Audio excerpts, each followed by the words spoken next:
Hey King, where your mic at, my nigga? Hollow right quick. Oh, damn. I'm using my regular earphones. I'm not using my headset because my microphone got broken because my little baby pit bull, little girl, she was biting the shit out of it, bro. So I was like, fuck that shit. So I mean, my Turtle Beach headset it still works for like Apex and shit, like, but I would have to use these headsets right here to like just talk, and that's it. Hey yo, what's good, bro? What's good, man? What's good with all y'all, man? It's been a minute since I've even like since I've even bothered to like get on this shit live. I'm tired as hell, boy. Tired as hell. But what's good with y'all, man? How y'all been?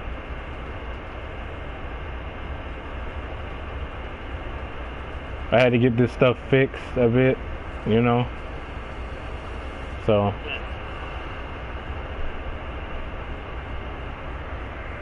um you said Joey, I think, yeah, you said thoughts on Scorpion. That's a good question. I mean, I don't think Scorpion is like necessarily like bad. Like, I don't think he's like the greatest in the game. I mean, you could definitely do some damage with him. Not only that, like his buttons are not really like. I'm gonna go here because I've been working on Injustice 2 for a while, just labbing characters that. Hold on, let me read this on my phone. I keep forgetting I can read this stuff on my phone, bro. I've been working on Injustice 2 for a while, just labbing characters that I never played before. And there's nothing wrong with that because what you're doing is that when you're labbing with different characters and stuff like that, you're not only potentially learning the matchup with that character and understanding that character's archetype, but you're gonna have that muscle memory, especially if you go against someone that's using a certain character and stuff like that. So it's always good to lab with many different characters because you never know. You might end up liking, you know, Starfire or something, even though you're not a fan of zoners. You might end up liking Starfire or something like that, and then you might use her as like your zoning character. And as like a heavy mix-up character, shit, you might go to Cheetah, and then like for a character that has like good space control and shit like that, you might go with, you know, Red Hood because he has pretty decent set play. So it's I mean, it's really good that, you know, you're actually like taking it upon yourself to like branch out to different characters and stuff like that. It's always good for that. But my thoughts on Scorpion, I mean, I don't think he's really bad. However, I think like what saves him and a lot of different like matchups and stuff like that, or at least a decent amount of matchups, is his helport cancel. And the reason why I say that is because like he has the ability to create a mind game off of it, which I made a video talking about this anyway. But he has the ability to like, you know, create a mind game, right? So that's actually really good for Scorpion because like the opponent doesn't know when he's going to come into the teleport and when he's not going to. As far as his buttons go, I don't think he has like the worst buttons in the world. However, like, I mean, his startup time is ridiculously slow. Like his back 1-4 is like a really good, like, it has like really good block stun on it. Like really good block stun. So I don't know if you look at Sub-Zero's block, but if you notice, he's blocking for a decent amount of time right here. So I wish they would have just made him -7 and that's it. It's a little strange why he's -14 here if he can stagger this that well. That's just my opinion, but overall, like I think Scorpion is not bad, but there are going to be matchups like this where Scorpion is not really going to win close range engagements, not all the time. Especially against a character that excels in close range engagements. So overall, like out of a 1 to 10, I probably would give Scorpion like maybe a 6 or a 7 because he's not really like super bad though. Like he has like a really good teleport that can get him a combo. If you don't have bars to meter or nothing like that, like you can get hit advantage on the opponent. And you know, some people may think hit advantage of 6 frames is not a big deal, but if you know how to use it correctly and you understand frame data, then it kind of is a big deal. You know, he has really good side switching combos.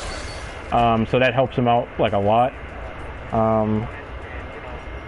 It's a lot of shit I could talk about with like Scorpion, because I want to make a video with the homie Mr. Alter Ego, but overall I give him like a 6 or a 7. I mean he's not the greatest in the game, because you definitely want to focus on like whiff punishing the opponent with this character. However, when he's using this variation right here, where he has like the overhead and low and shit like that, as long as the opponent doesn't necessarily have like the ability to flawless block you, meaning that you made it to where they can't break out of your combos, like he could mix the shit out of you, and there's nothing you could do about it except for guess correctly on it, which benefits Scorpion greatly. That's just my opinion. But yeah, now that I think about it,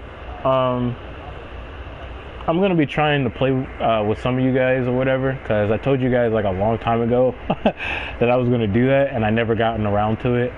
So if you guys want to like create a lobby or something like that, we can play a couple of matches, because then I'm gonna be getting up off of this so I can play fucking Uncharted actually with a friend, so I can help him out with his stuff, because I'm already gold. So yeah, or I might just play some online matches or something, fuck around like I normally do. As a matter of fact, you know what, yeah, I'll do that. I don't give a fuck. Hey King, you still up in here, my nigga? Yeah. Alright. What's good with you, bro? I'm gonna need to talk to you later. About what? Just some things. Alright. I wonder if I got that Johnny Cage skin. That's the only reason why I played Combat League, because I just wanted his Johnny Cage skin. Do I have that unlocked? I don't think I do. I ain't coming back to MK11. Fuck that. I really wanted to like MK11, but I can't do it anymore. Yeah, I think the reason why I only come back to the game is because some people still want to watch this on my YouTube channel, and then on top of that, it is the newest Mortal Kombat game, but not only that, it's like, it's Mortal Kombat, you know what I mean? So it's like, if this was like Injustice or something like that, I more than likely wouldn't even be playing this game.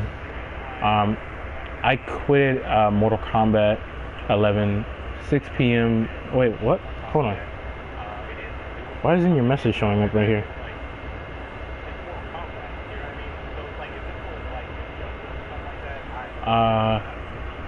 Moved into MKX. Mortal Kombat 11 has awesome graphics, but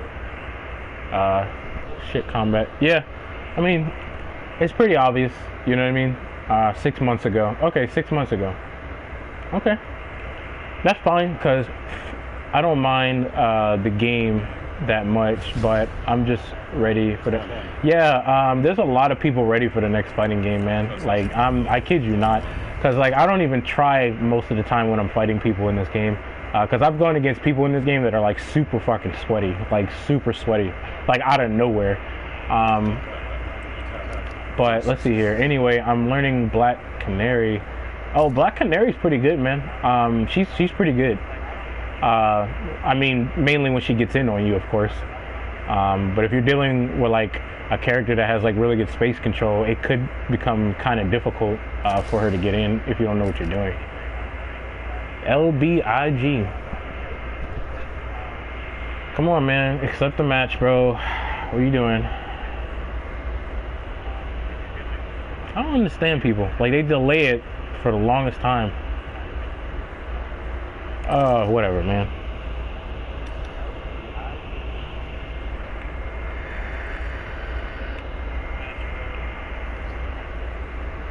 Black Canary, man, she's not bad, man. Her damage is really good. I think she has like a... I think she can cross you up somehow. I can't remember. Come on, man. I'm just trying to fight people. Come on, what the fuck is this shit about? Oh, Lord. So what you been up to, King? King, you up in here, my nigga? My man went MIA.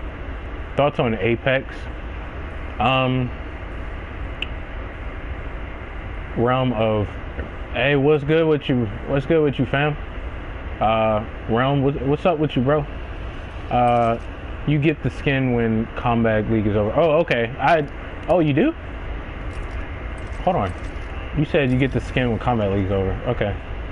I just wanted the Johnny Cage skin. That's the only reason why I played Combat League, because I don't give a shit about Combat League.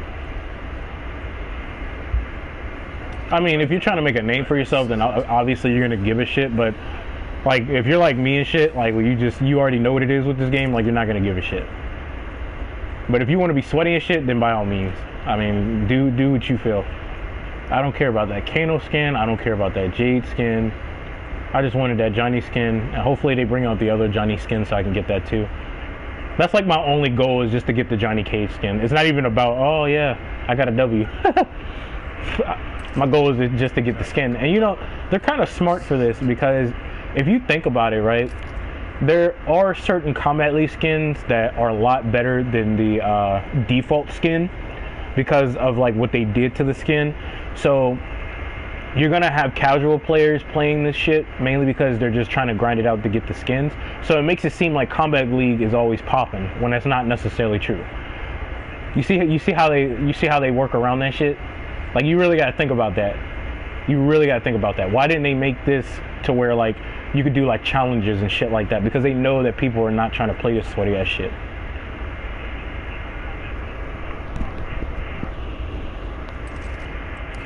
Anyway.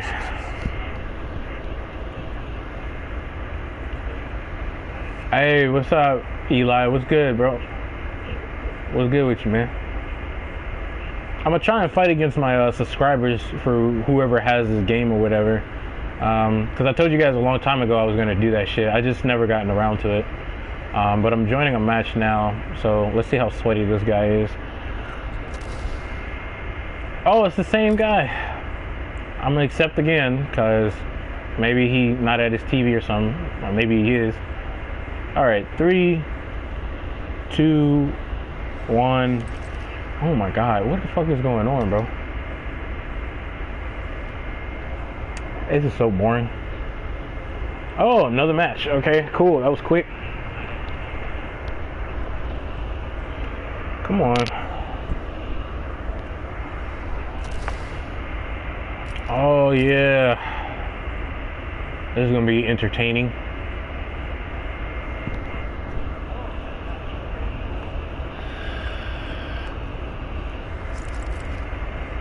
All right. I guess I'll just fuck around with Spawn for now, just to see. You know what? No, I'm gonna use Shang Tsung. Let's see here. Rambo. I don't remember how to use this variation all the way. I don't remember if I have the Hold up. People don't like playing against people with Wi-Fi. Hey man, it is what it is, bro. As long as that shit is working perfectly fine, ain't nothing wrong with it. But I get it though, but it doesn't even matter. Even if you're playing offline, you're still getting fucked over. But anyways, it was fun. I gotta go do my homework. Hey, go ahead and do your thing, bro. Leopard Crawl, Commando. Oh, this guy is going full blown fucking... I don't know if this is a launcher. I'm about to find out though.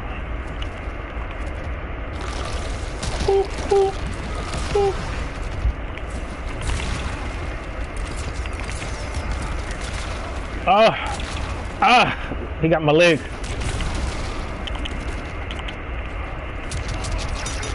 Alright, I'm gonna let him do this combo because I feel bad for Rambo. Oh, he went for it. Niggas still play more. Yeah, bro. Yeah, there go that bullshit ass forward roll. Oh. I keep doing the same shit, bro. Forward roll. Oh no, he actually went for the up 3. Okay, so he's very active with the NRS did the DLC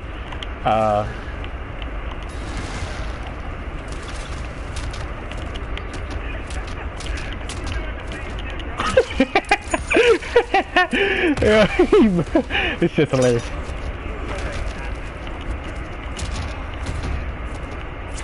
Let's see here. Laugh out loud. It brings bad taste to my finger. Yeah, it does to mine. That's why I'm fucking with this guy.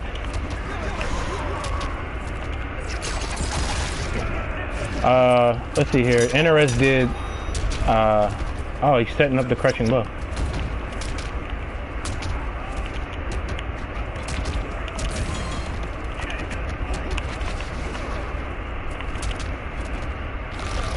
Let's see here.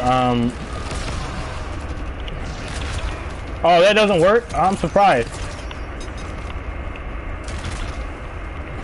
Does that work? Oh, he got me.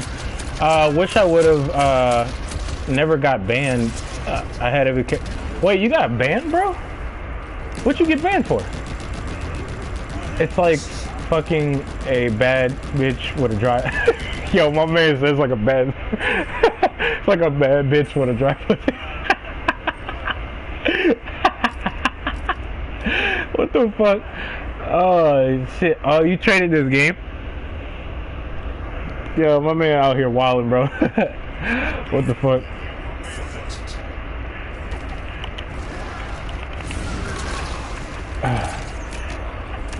He gonna shoot the arrow? Shoot the arrow! No, I wasn't ready for it. God damn it! He's taking my legs. Yeah, see? You didn't think I knew about that, did you? You didn't expect that, did you?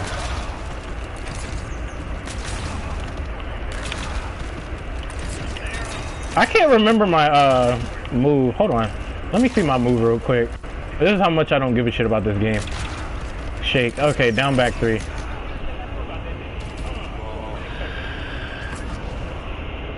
My man traded this game for Resident Evil Village, bro. He's like, fuck that shit. Oh no!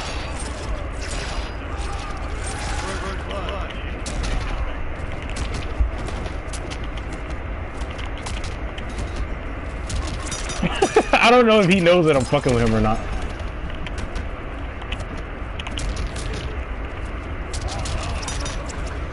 Woo. Wow, he actually got that through lag. That was actually interesting. Oh no! He punched me. I swear, bro, like I'm not even doing anything and he's like still getting hit with these grabs. You gotta recover, bro. I'm going again. No.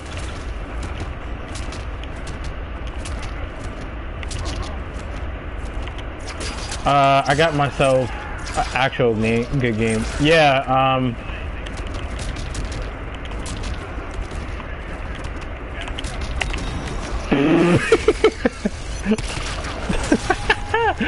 oh Lord, I saw Sonic Fox's channel. He's playing like some newer games, man. I can't remember what that one game was, but it looks pretty good. My guy, you shouldn't be losing against Shang Tsung like this, man.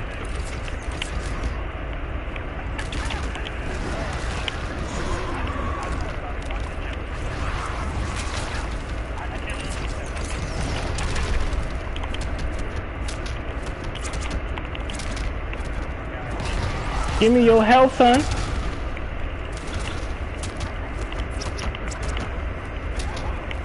I should have just punished him for it. I should have went for my forward too, but it's cool.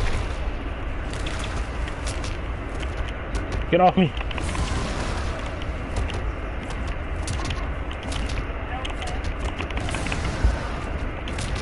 Oh, so you know.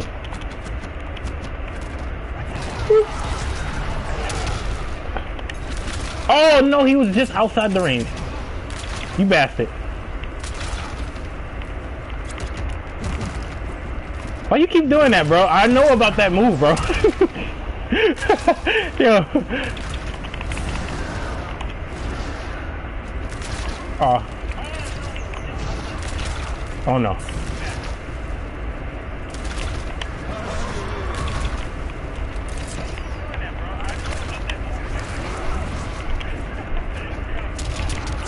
Oh no! Fatal blow! Oh, you didn't do it. No! What rank are you currently at? I guess like the beginning rank, I guess. I don't fucking know. Like I don't be playing Combat League. Hey, what's good, bro? I don't think this guy knows I'm fucking with him.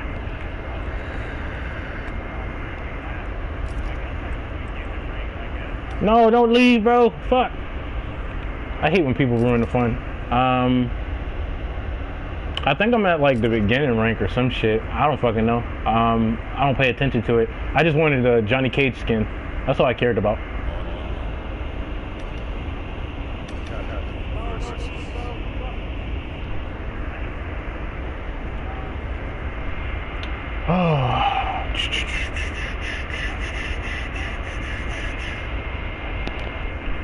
Oh, man.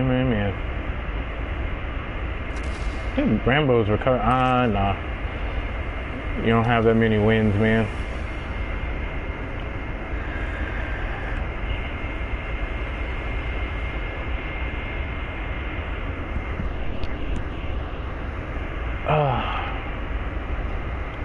Come on. Yeah, I was thinking about getting back into MKX anyway. Damn, this guy is like here, but he's not here. Wonder who he's looking for. But nah, I'm thinking about picking up Leatherface, his Butcher variation, because he has like that command grab brutality. That's like hands down my favorite brutality in the entire game.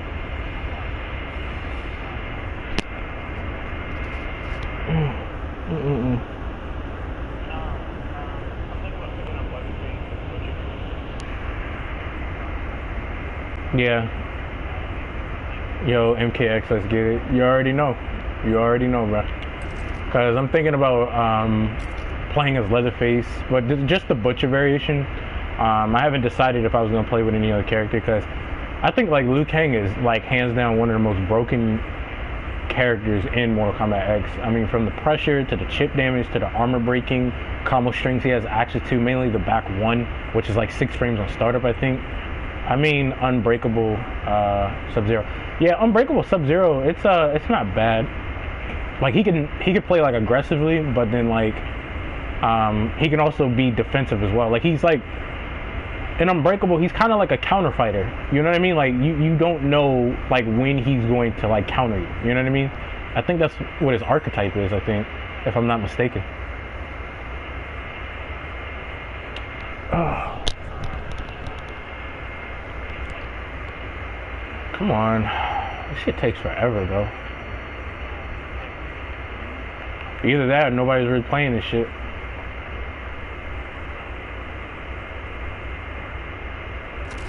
Finally!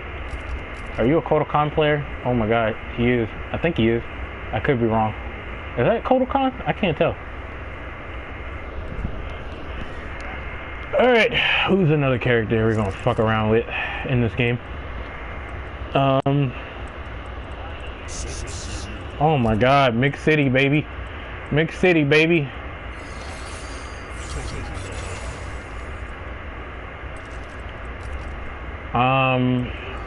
Let's see here. I have the beam, I have the mix-up. Okay. I didn't know what else I had. He's a mix of offense and defense character. Yeah, I mean, that's what I was about to get to. He's basically a hybrid. That's what he is. He's just a hybrid. However, like, if he had access to a command throw and that variation, I mean, that variation would be like, I don't know, man, that variation would be some shit, bro. Because his other variation, man, Cryomancer, it's kind of nuts.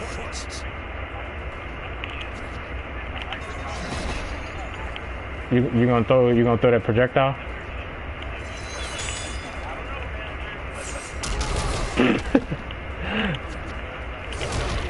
Come on, bro.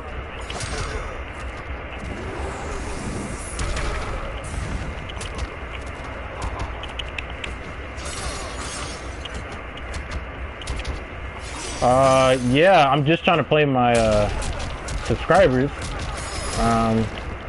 Come on. You didn't expect that, did you?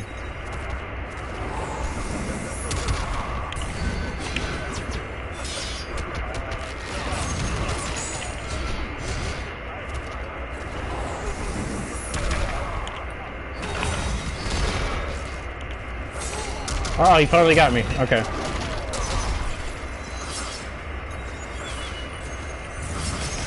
Oh, I forgot. He had that.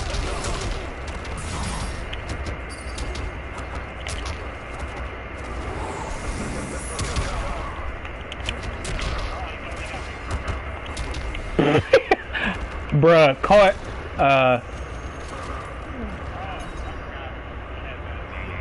Let's see here. Come on, throw it out. He didn't throw it out. He didn't throw it out. Come on. Ooh, ooh. I think he know I'm not trying.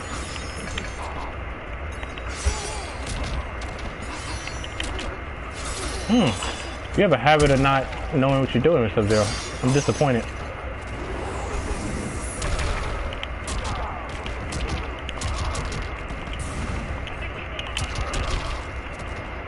I keep throwing you, bro, and you're not reading it. Oh, you can get that, though. Ooh, my chest meat. Going me to burn that? Yes, you are.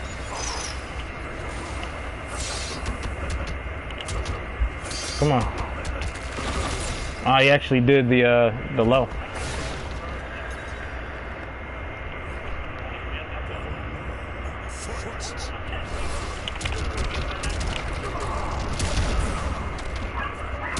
Oh no! I should have known he was gonna break. That was the wrong string. I forgot. 1, 2, 2, right?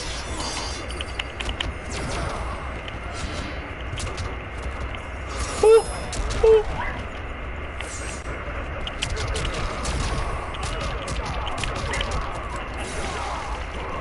Ooh, ooh, ooh. Forward roll.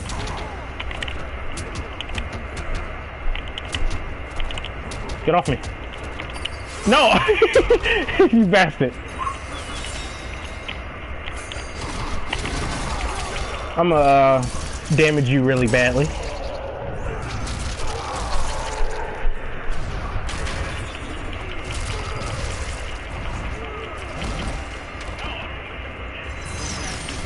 Come on. Throw it out. I know you're looking for it. Oh, he wasn't in the correct range. Imagine he'd win with a flawless victory on a match. Bruh, can I get... Yeah, bro, you can get a set with me, man. I don't mind. I don't really give a shit. I can't remember who the guy was, though. Why not King of the Hill? Players will be able to join. Yeah, that's true. King of the Hill.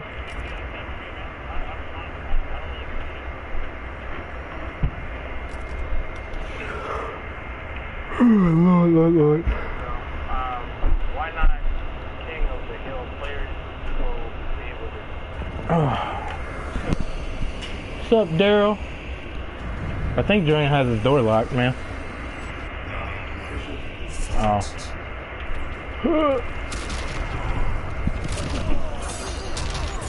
Yeah, I mean, multiple people will be able to join.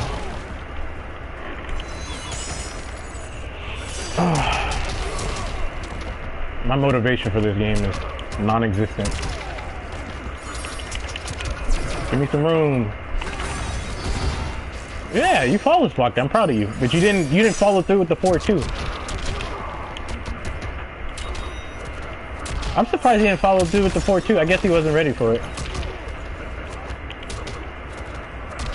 Let's go.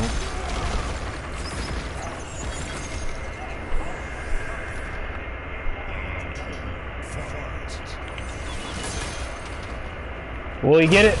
Yep. Makes himself some coffee and still can get a punish. Whoop.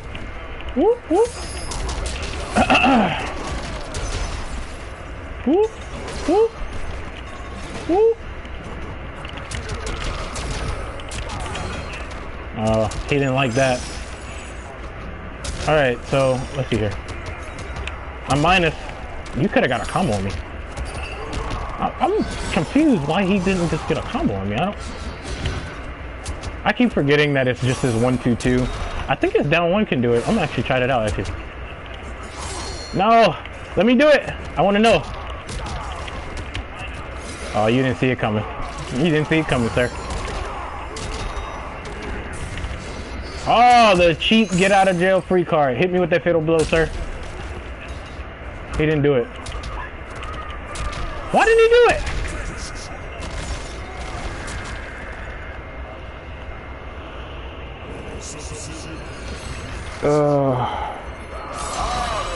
Get out of jail free card. Hit me with that fatal blow, sir. Man, work been kicking my ass. Alright, I'll entertain you again with this character. Let's see here. Mike the Savage, Jamal Paul. Alright, can somebody create it, I guess? And then I guess I'll just join it. I forgot how to make that bullshit. Oh, so you really went for the back one. Not knowing that Kodokan's... Woo. Burn, baby, burn. Just go inferno.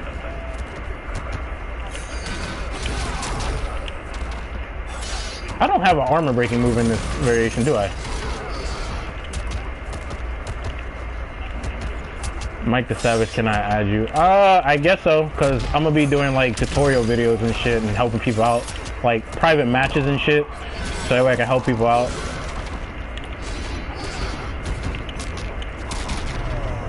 Woo! Woo! Woo! Woo! You don't know what to do with yourself, do you? That's right, his back one is 14 frames, I think. Come on in. There you go.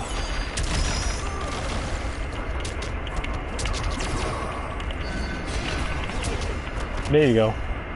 Come on. I knew he was gonna do it, and I just didn't jump over it. Why the fuck didn't I jump over it?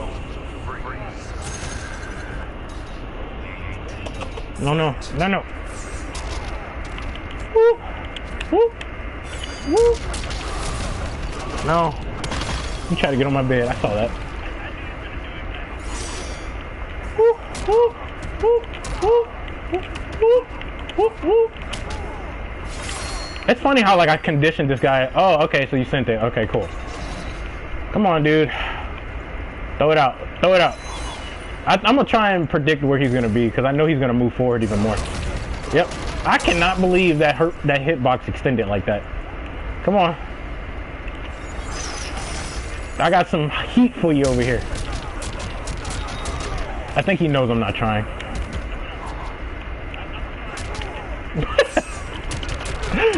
Lord.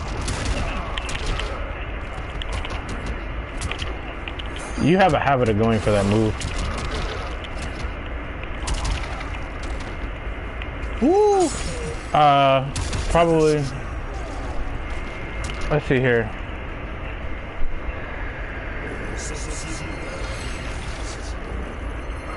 Oh, Lord. I'm contemplating whether or not I want to try against this guy. Oh.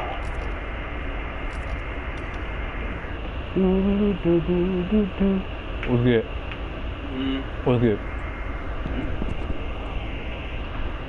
I gotta wash some clothes.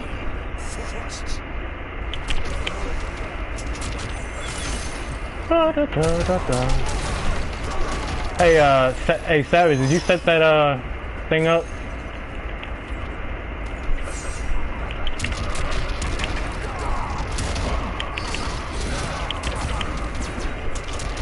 You said let's see you sweat. It's like, what's the point? Me not trying, he's still getting hit.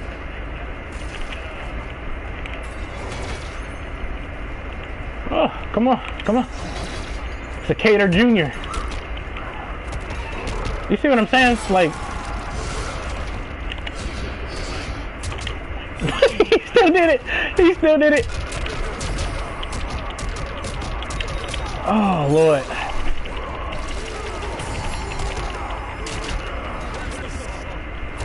Ooh. Come on. Get off me. Get off me. Oh my God, bro. This shit's so funny. Oh Lord. Oh.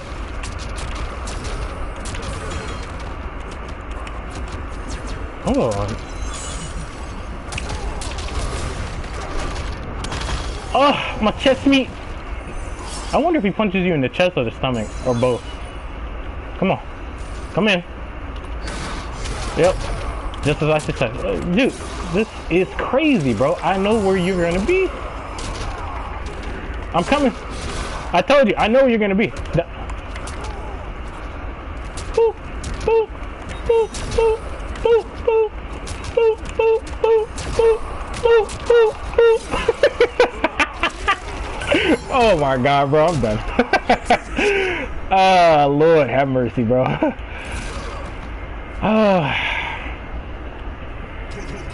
You said, wait, Savage, you said you made it? Hey, send me, I'm on, wait, I gotta accept your friend request. What the fuck am I doing? Where are you? Cause then you could just...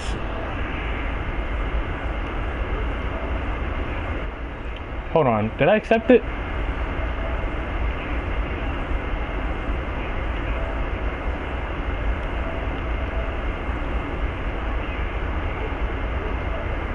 Alright, yeah, I sent the game invite. Oh, you already sent it? Huh.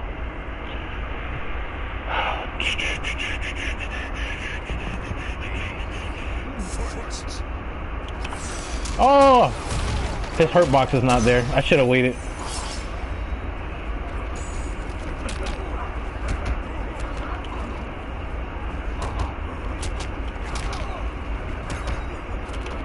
Get off me. Why you keep doing that? Oh, my chest meat, no. Oh, get away from me. Get away from me. Ooh, ooh, ooh, ooh. Yeah, you sent the invite. Alright, cool. That's good.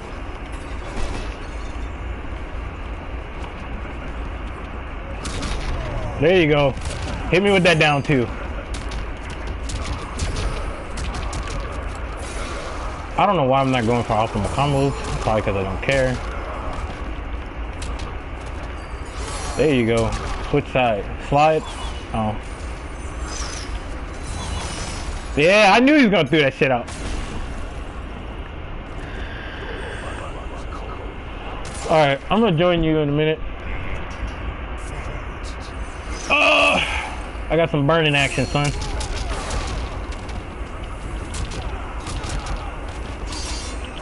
You said what? You're going to invite that guy? What guy?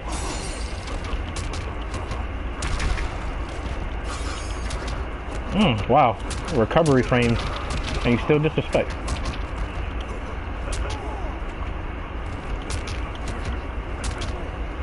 Ooh, ooh, ooh, ooh. There you go. You're gonna invite the guy, and by the way, I'm bad. Who said anything about being bad? Hey, look, bro, anybody can be good in this game, bro, even if you're bad. I can't stress that enough. I don't know what this guy's doing right now, but it's crazy. Wow. You didn't mean to burn that. He wasn't confident in it. Yeah, uppercut me. Woo. Up three. Woo. Oh, he got me. You're going to invite that guy to King of the Hill. Are you talking about the guy I'm fighting right now? If he wants to join, I guess. I don't know if he wants to join or not. And by the way, I'm bad. I mean, anybody can be good in this game. That's why I tell you, you can't tell who's good and who's... Oh shit! I fucking rematched this guy. Give me a moment. Give me a moment. I'm about to join you. What's his name? What's this guy's name?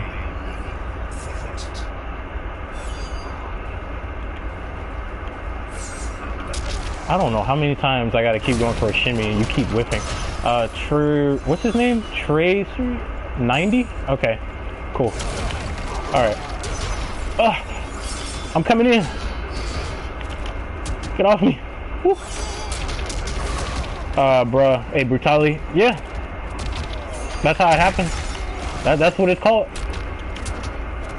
I'm assuming he's your buddy or... Nah, he's not. I don't know this guy. Hey.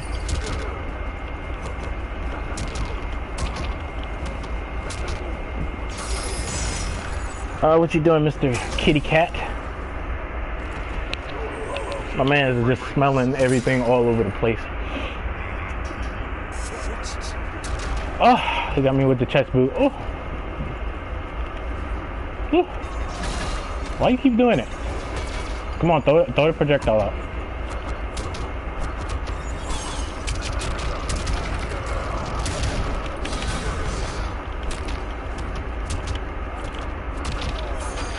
He's being conditioned to respect.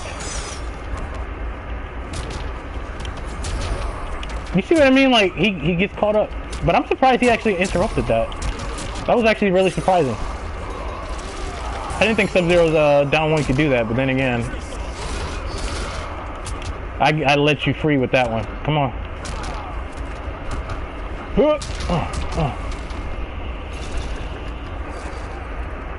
Nah, I don't know this guy, bro.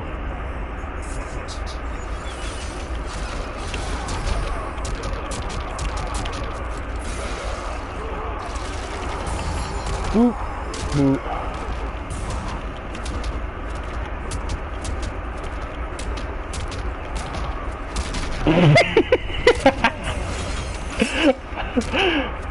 I'm gonna do it again.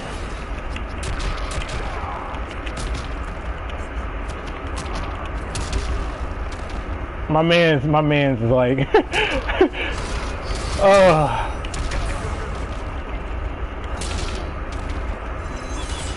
Come on, throw it out, throw it out, throw it out.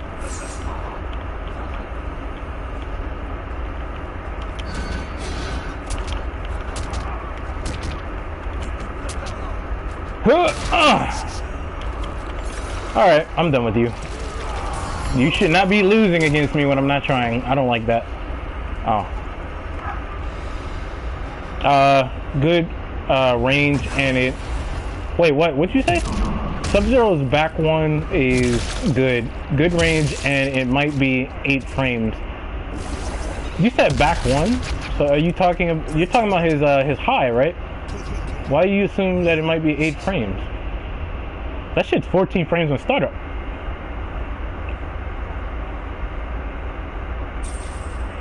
Alright, I'm gonna join your game, man. This shit's boring the fuck out of me. This game. Jesus Christ.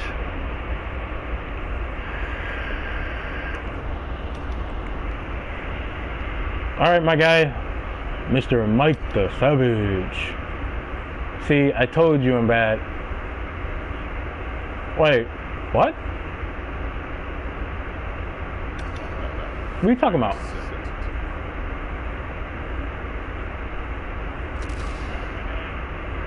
That don't mean you bad, man, just because you ain't got a lot of wins, bro. That don't mean you bad, or I don't know what you mean. But I'm in this bitch. We in here. Waiting for players. What you mean waiting for players? Let's start this bitch right now. Who am I going to use? I don't know at all. I haven't used Molina in a while. I think I forgot a lot of shit that she has access to, but I don't give a shit. My man's is using the Joker in this bitch. I feel bad for Molina players, man, because she wastes so much resources, bro. Like, and they should have given her at least a meterless ball roll. And they should have made her forward 1-2 to where she can go into her airborne side, so she can hit her from then to a combo. They shitted on her. I don't appreciate that. They're like, yeah, you wanted Molina, here you go.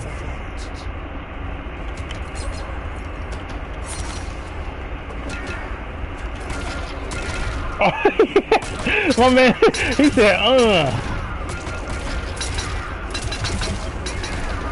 Show me that combo, boy. I can't remember if Molina is one of the characters that can punish Joker for doing that. I might be wrong. Oh.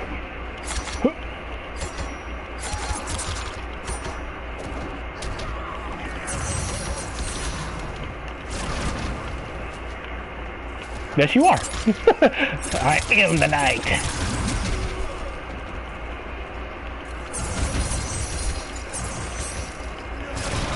Oh, I didn't hold it. I knew you were gonna do it.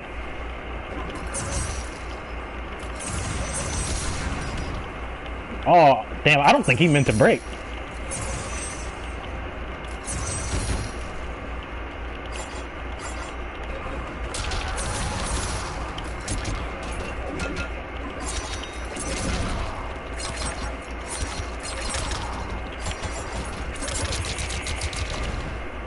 Hey, little kitty.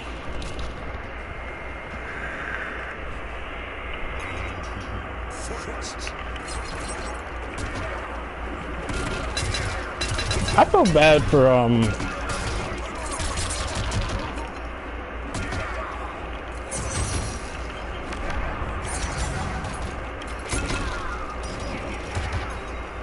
oh, you had a spacing situation. You didn't go for it. I was surprised you didn't go for it. Come on, come on, come on. You can do it, man.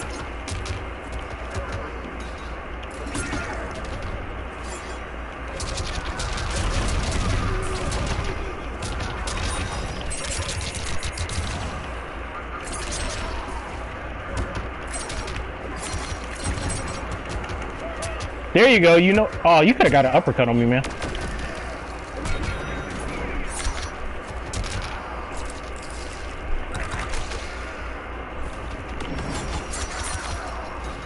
That's what I'm talking about.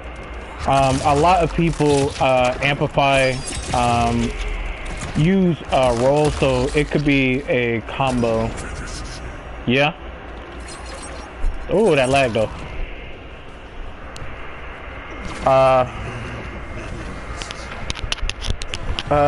GG, I got to get back. Nah, bro, you good, dog? You good, man? Okay, how about this, right? How about this? Hold on. Hold up. Cause you're using the Joker, you know what I'm saying? And I think I'm gonna just teach people this live, even though I don't try in this game anymore. So you pick a character, bro. Go ahead and pick a character. Make sure that character has like good range on their normal. Just go ahead, pick Joker or somebody that has good range on their normal. I'm a keep playing. I was just saying GG. Oh, okay, cool. I didn't know. All right, so I'm gonna teach you some shit real quick, man. So a lot of people, and this is the reason why I don't respect modern fighting games nowadays, especially 2D fighting games like this.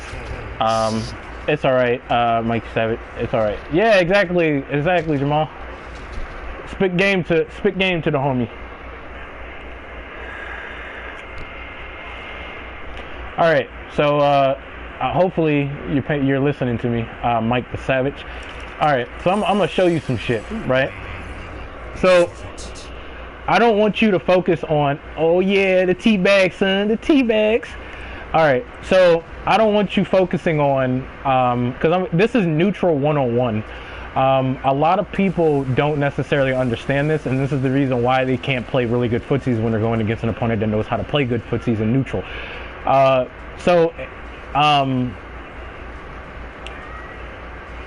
want you to use Scorpion's back one. Just go for Scorpion's back one real quick. Can you go for it? Do it again. Just keep doing it. I want you to remember the range of his back one.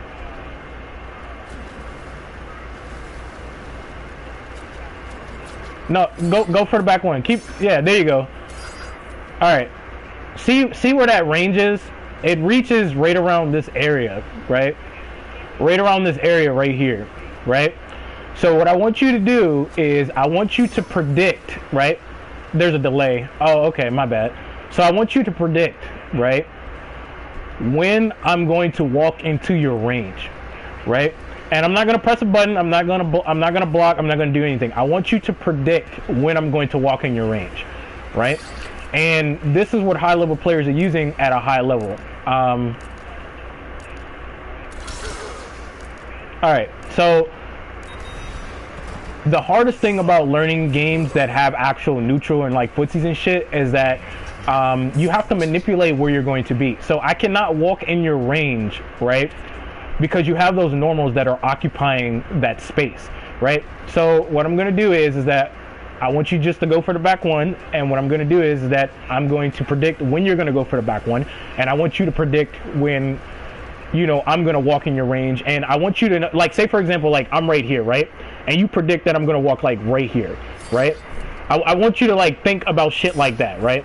Like draw a line of where you think I'm going to be, right? So while we have these seconds, I want you to do that. All right, you ready? Knees weak, arms are heavy. All right. So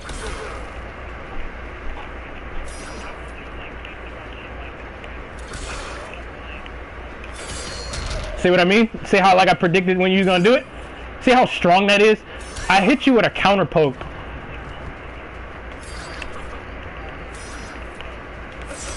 Now another thing that plays into this is baiting, and this also works in the neutral, right? Baiting, but you want to make sure that your character has a fast enough normal on recovery as well to kind of like bait me to throw out certain buttons. Because if you pay attention to like what I do with Johnny Cage's standing 2 is 11 frames on recovery, which is ridiculously quick, right? So what happens is that the opponent, they'll see my standing 2 and they think that I'm throwing out a back 4-2, right? And that's what I'm talking about. So I'll just keep going. I'll just keep going. So people really don't understand this on a higher level, and it's disappointing to a certain degree because people don't really teach people shit like this, and when they do, they don't really go over all the details. So Scorpion's best far-reaching normal is a back 2. However, the problem in this matchup is that if you don't necessarily have Scorpion's his Hellport cancel, what'll end up happening is that he'll become -10, and there's a flawless by gap in it. GSR is being a wait, I'm being what? Yeah. So there's so much shit that I can show you right now, man. Let's see here. I'll use Joker. He's a perfect example for this. And you just pick like whatever character, you know, that has good range or whatever the case may be. Because I wanna show you what I'm talking about. I'm gonna start a party because there's a delay. Okay, that's fine. You can start a party. Oh, Spawn, that's perfect. That's perfect. Taco. I mean, dog. Nigga, you call me Taco, bro. You call me Taco, bro. Hell yeah. Cause that I've been in the party with him for a minute, man. Yeah. I think I'm gonna send this guy an invite because I'm trying to teach him. I'm like, it sounds like you sound like you doing like some training, but like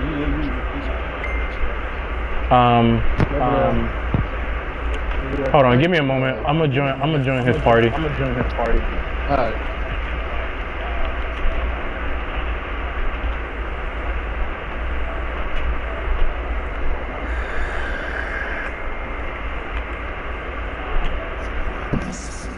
Hello. Hey, what is good, son? What's good? Yeah. Got a home. Huh? What you were saying about neutrals? I've heard of neutrals, but I don't really understand it. Okay. So neutral 101.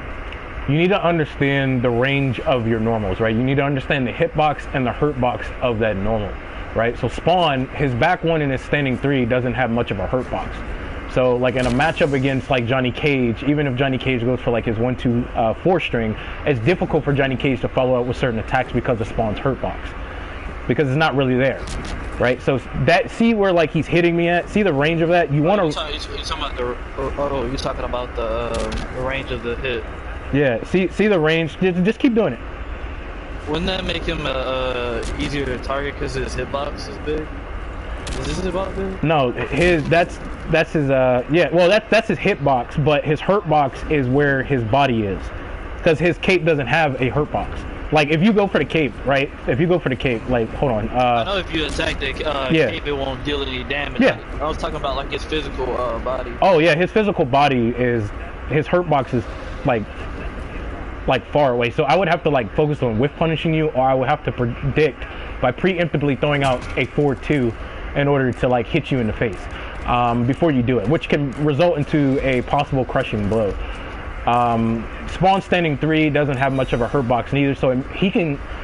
That's why a lot of high-level players consider him one of the stronger characters in the game. Also, his standing 3 is a really good anti-air if my back is pushed into the corner, because I can't jump. Like, you shut out my ability to do that. So like, I cannot walk in this range, right? Without talking about his 3-4? Huh? Yeah. Somebody's 3-4. Yeah. So I cannot necessarily walk into your range because your normals are occupying that space, right? So like, say for example, like you predict I'm gonna go right here. What are you gonna do when I walk in that area? I'd normally do a 3-4, or I'll just do that. Now the back forward one is a really good projectile for him because it allows him to control a lot of space, and it's really quick, and he has a mind game with it because he can delay it. So his neutral game is not bad. However, if he had a longer range low, he would be up there with Fujin, I think. He's still considered S tier though in this game. So how should I put it? I usually don't play him a lot because of his startup time for some of his moves. Well, if you start to learn how to play footsies and neutral, you can cause a lot of damage with this character. Because I wonder what's his down one. His down one is 7 frames. Isn't that average? That's Scorpions. Yeah, his down one's good. And then his mobility, I don't know if you know how to wave dash, but his wave dash is it's really good. It's really quick, and his mobility just in general is really quick, which complements him as a character, right? And this is something, if you listen to like Sonic Fox or Scar, right, you'll hear a lot of high level players say, damn, this guy's walk speed is really good and stuff like that. There's a reason why they're talking about the walk speed. There's a reason why they're talking about it. So like, how should I put it? The hardest part about being good in a fighting game is learning neutral. When you master neutral, it doesn't matter who you go against, even a high level player, you become one of the most dangerous opponents to go against because you understand neutral. So when you mean by neutral, are you talking about a move, or are you talking about a space between characters? Both. Because you gotta have strong neutral too. You can't just let the opponent walk all over you. Like, say for example, how should I put it? You want me to? Huh? So you want me to play a character that is good as far as range attacks, and good as far as? So, I'm a clear it up. You want to use a character, like, it depends on how you play. Maybe Spawn's not the character for you. Maybe you like using mix-up characters. Maybe you like using a zoner that has really good space control. A prime example is like Scarlet. She excels in mid-range engagements and long-range engagements. She's not meant to fight you in close-range engagements, and that's why she has a lot of flaws by gaps, right? Now, you want to learn the range of your normals, but you also want to learn what's safe on block and what's not safe on block. So this forward 2, right? Like, this, you're good. This forward 2 is 0 on block. However, if I space this out correctly, Joker can become +1 or +2 on block. So this is considered a really good poke. This is considered a really good poke. Not only that, I'm controlling space at the same time. So you want to look at normals where. Back one? Huh? Isn't that his back one? No, that's forward 2. Forward 2 is his forward triangle. Yeah. Oh wait, that was 4-2. It was the. Yeah. Yeah. So for Spawn, right? Spawn has a back 1-2. It's that cape move that goes into the overhead. Some people go with his low, but the problem with people going for his low is that, like, you don't get much off of it. Of course, you can knock the opponent away, and you are putting him into like a mix-up situation. But the thing is, you don't really need the low, and the reason why is because, like, if I pick Spawn, right?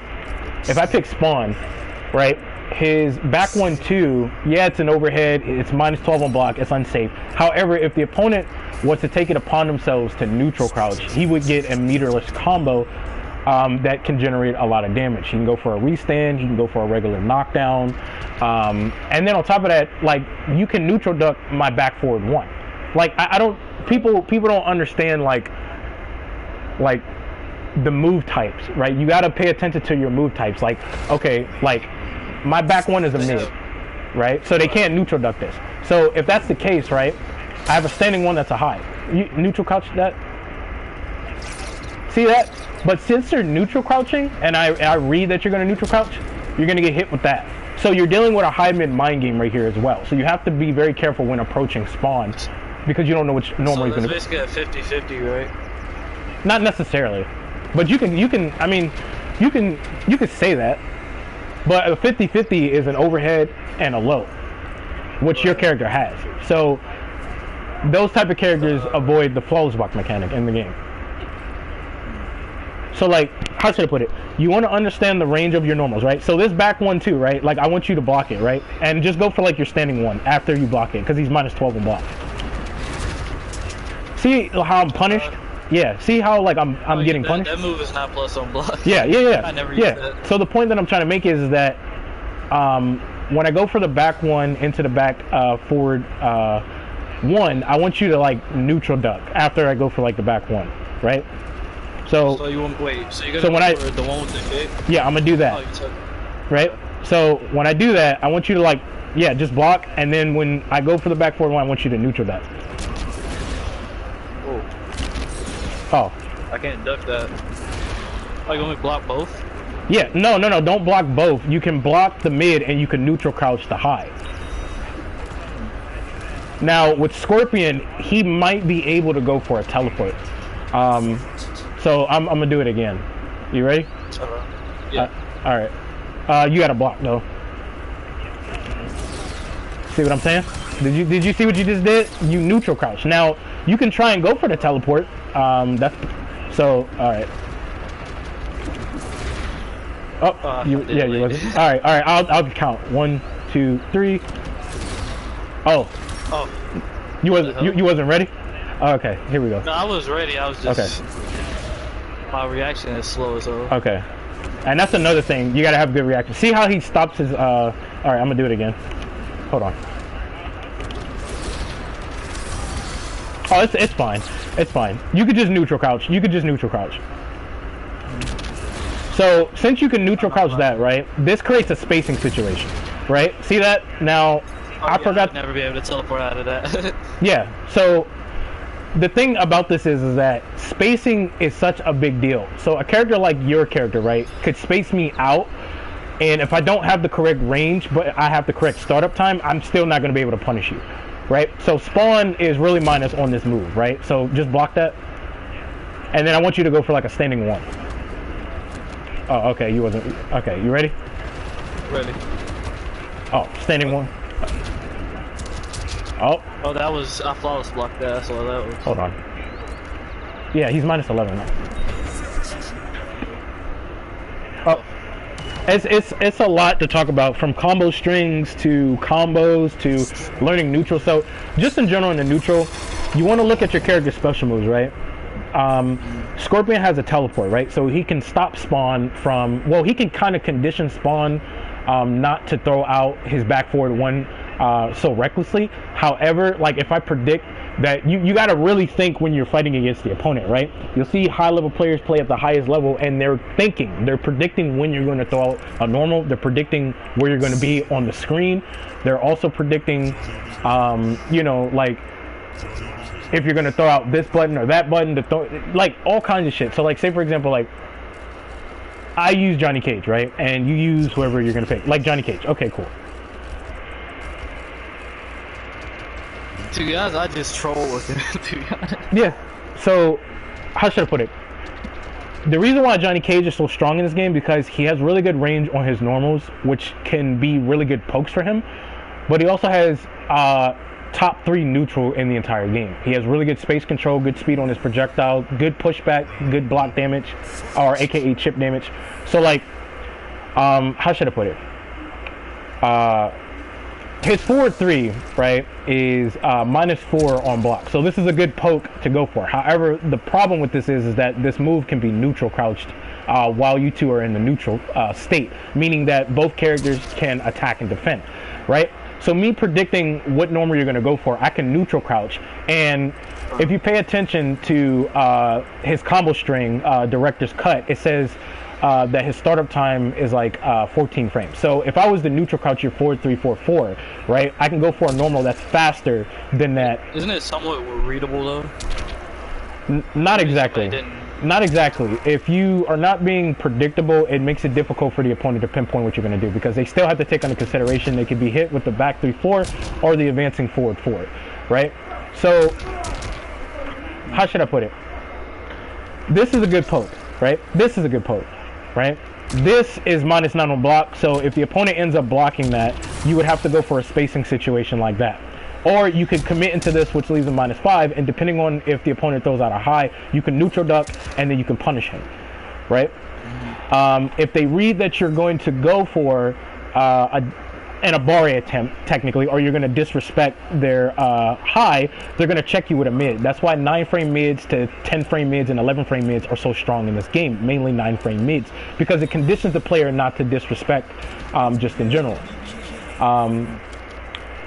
So like Johnny Cage, right? I don't know what variation you have exactly, but Johnny Cage, right? In the neutral, the two things that he has in the neutral when he's like full screen or he's getting close to mid screen, is he has a projectile which controls space. He also has a shadow kick that's a good move for punishing certain moves in the game. However, you're going to have to practice this a lot so that way you can whiff punish the opponent, and then you can, you know, like you can shadow kick them, right? So like I'm gonna throw a regular back forward too, right? And Johnny Cage, he can punish Johnny Cage obviously at this range, and I want you to neutral duck. You can just neutral crouch like this, and I want you to kind of like buffer the back forward 4 on your side, and I want you to go for like a shadow kick. So like my recovery on my back forward 2. You took my back forward 4. Yeah. His shadow kick, my recovery is it's not so good, right? So you ready? All right. Oh. Oh my god. Yeah. See. You almost had it. All right. Hold on. Almost had it. Got to be a little bit quicker though. I'm not using the what you call it, so it's kind of. Oh, okay. So you know what? How about this? Like you throw out like your projectile or something like that. So, all right, there you go. So if I time this correctly, right, in the correct range, right, I could punish you for doing that. You can go ahead. Hold on, I fucked it up. Them damn active frames is fucking my whole life up. So, yeah, this is gonna be difficult. Oh, never mind. So a lot of people think that spamming projectiles in the neutral is a good idea, and that's not what projectiles are designed to do in this game. Projectiles are used to control space, but they're not only used to control space, they're used to bait the opponent to do certain things that you want them to do, right? Say for example, the opponent, they're neutral ducking a lot, right? And then when they get into a certain range, right, like this range right here, they're underestimating Johnny Cage's back 3. You see what I'm saying? See how that goes into each other? So, how should I put it? What makes Johnny Cage like strong in this game is the fact that he has easy hit confirmable combo strings. Not only that, he has safe combo strings, right? Which that's what you want to look into when you're using your best advancing normal. So his back 3/4 strings. Huh? What do you mean safe? Are you talking about like frame data, or are you just talking frame data? Yeah, like his frame data. Yeah. So like his 4-3-4-4, right, is -2 on block, and it creates a spacing situation. This is a really good string because even if the opponent doesn't get hit, right, like there's a spacing situation. So depending on what they try to throw out, you can go for an Abare, right? So I want you to block the 4-3-4-4, and I want you to like crouch block, right? And then after you block it, I want you to go for like a 4-2. Oh, you said 4-2. Yeah, this move, right? See, see what I'm saying? I mistimed it, but let me see if I can get it. Oh, I fucked it up. But that requires a lot of timing, or whatever the case may be. So, just in general, just to clear it up, like what you want to look for in a character, right? If you're going to use that character, you want to know what kind of special moves they have, right? Because that helps you understand what the archetype is, right? So, say for example, very basic, Sub-Zero. Sub-Zero in the neutral has decent neutral. The reason why he has decent neutral is because he has a projectile that can clash through other projectiles, or it can eat through other projectiles and it can freeze you. So it kind of puts the opponent in a certain dilemma because they don't want to get hit with that because he can close the distance. And since he's a mix-up character, it makes it difficult for them, they don't want to get hit by that. Who the fuck wants to get hit by that? Right. So understanding like special moves with your character, like who's a good example? Molina. A lot of people don't understand how to play Molina in this game. Molina is a counter attacker. She's meant to play neutral with you. If you pay attention, she has a teleport. What is that teleport designed to do? Stop you from throwing projectiles, and it helps her get in, and she can switch sides if her back is pushed closer to the corner. She has a ball roll, right, especially this one, the enhanced one, where she can hold it down. Isn't the teleport safe on block? Huh? No. I'm pretty sure it's safe. No. She's minus. I've never punished it. She's super minus on block. Maybe because there's spacing, which people underestimate spacing. But if you use the right range, right, you can punish her, right? So you want to use safe pokes in the neutral. Like you want to like. You'll see high level players dance around a lot, right? You'll see them go back and forth. You'll see some players like walk completely forwards into the opponent's range, and you notice that the opponent's not really biting into that, right? Like they're just like, okay, because if I press a button right here, you might walk backwards and get a whiff punish if you're predicting that I'm going to throw a button out right here, right? But if I predict that you're going to be in that range of my range, I can hit you in the face, right? So like, just block. Oh. See the little space there? So if you go for like Liu Kang's 1-2, you can punish that. Alright, I'm gonna do it again. Oh! I cannot hit confirm for sure. Oh, it's cool, bro. It takes practice. You know what? You can just go for his Chinese warrior string, because I think she's like super minus on this down 3. Yeah, minus 26. Alright. See? So what you can do with Liu Kang, right, is that if you don't want to go for the Chinese warrior string, you can actually still go for his 1-2-3 string by just simply dashing up really quickly and going for his 1-2, because she's that minus on block.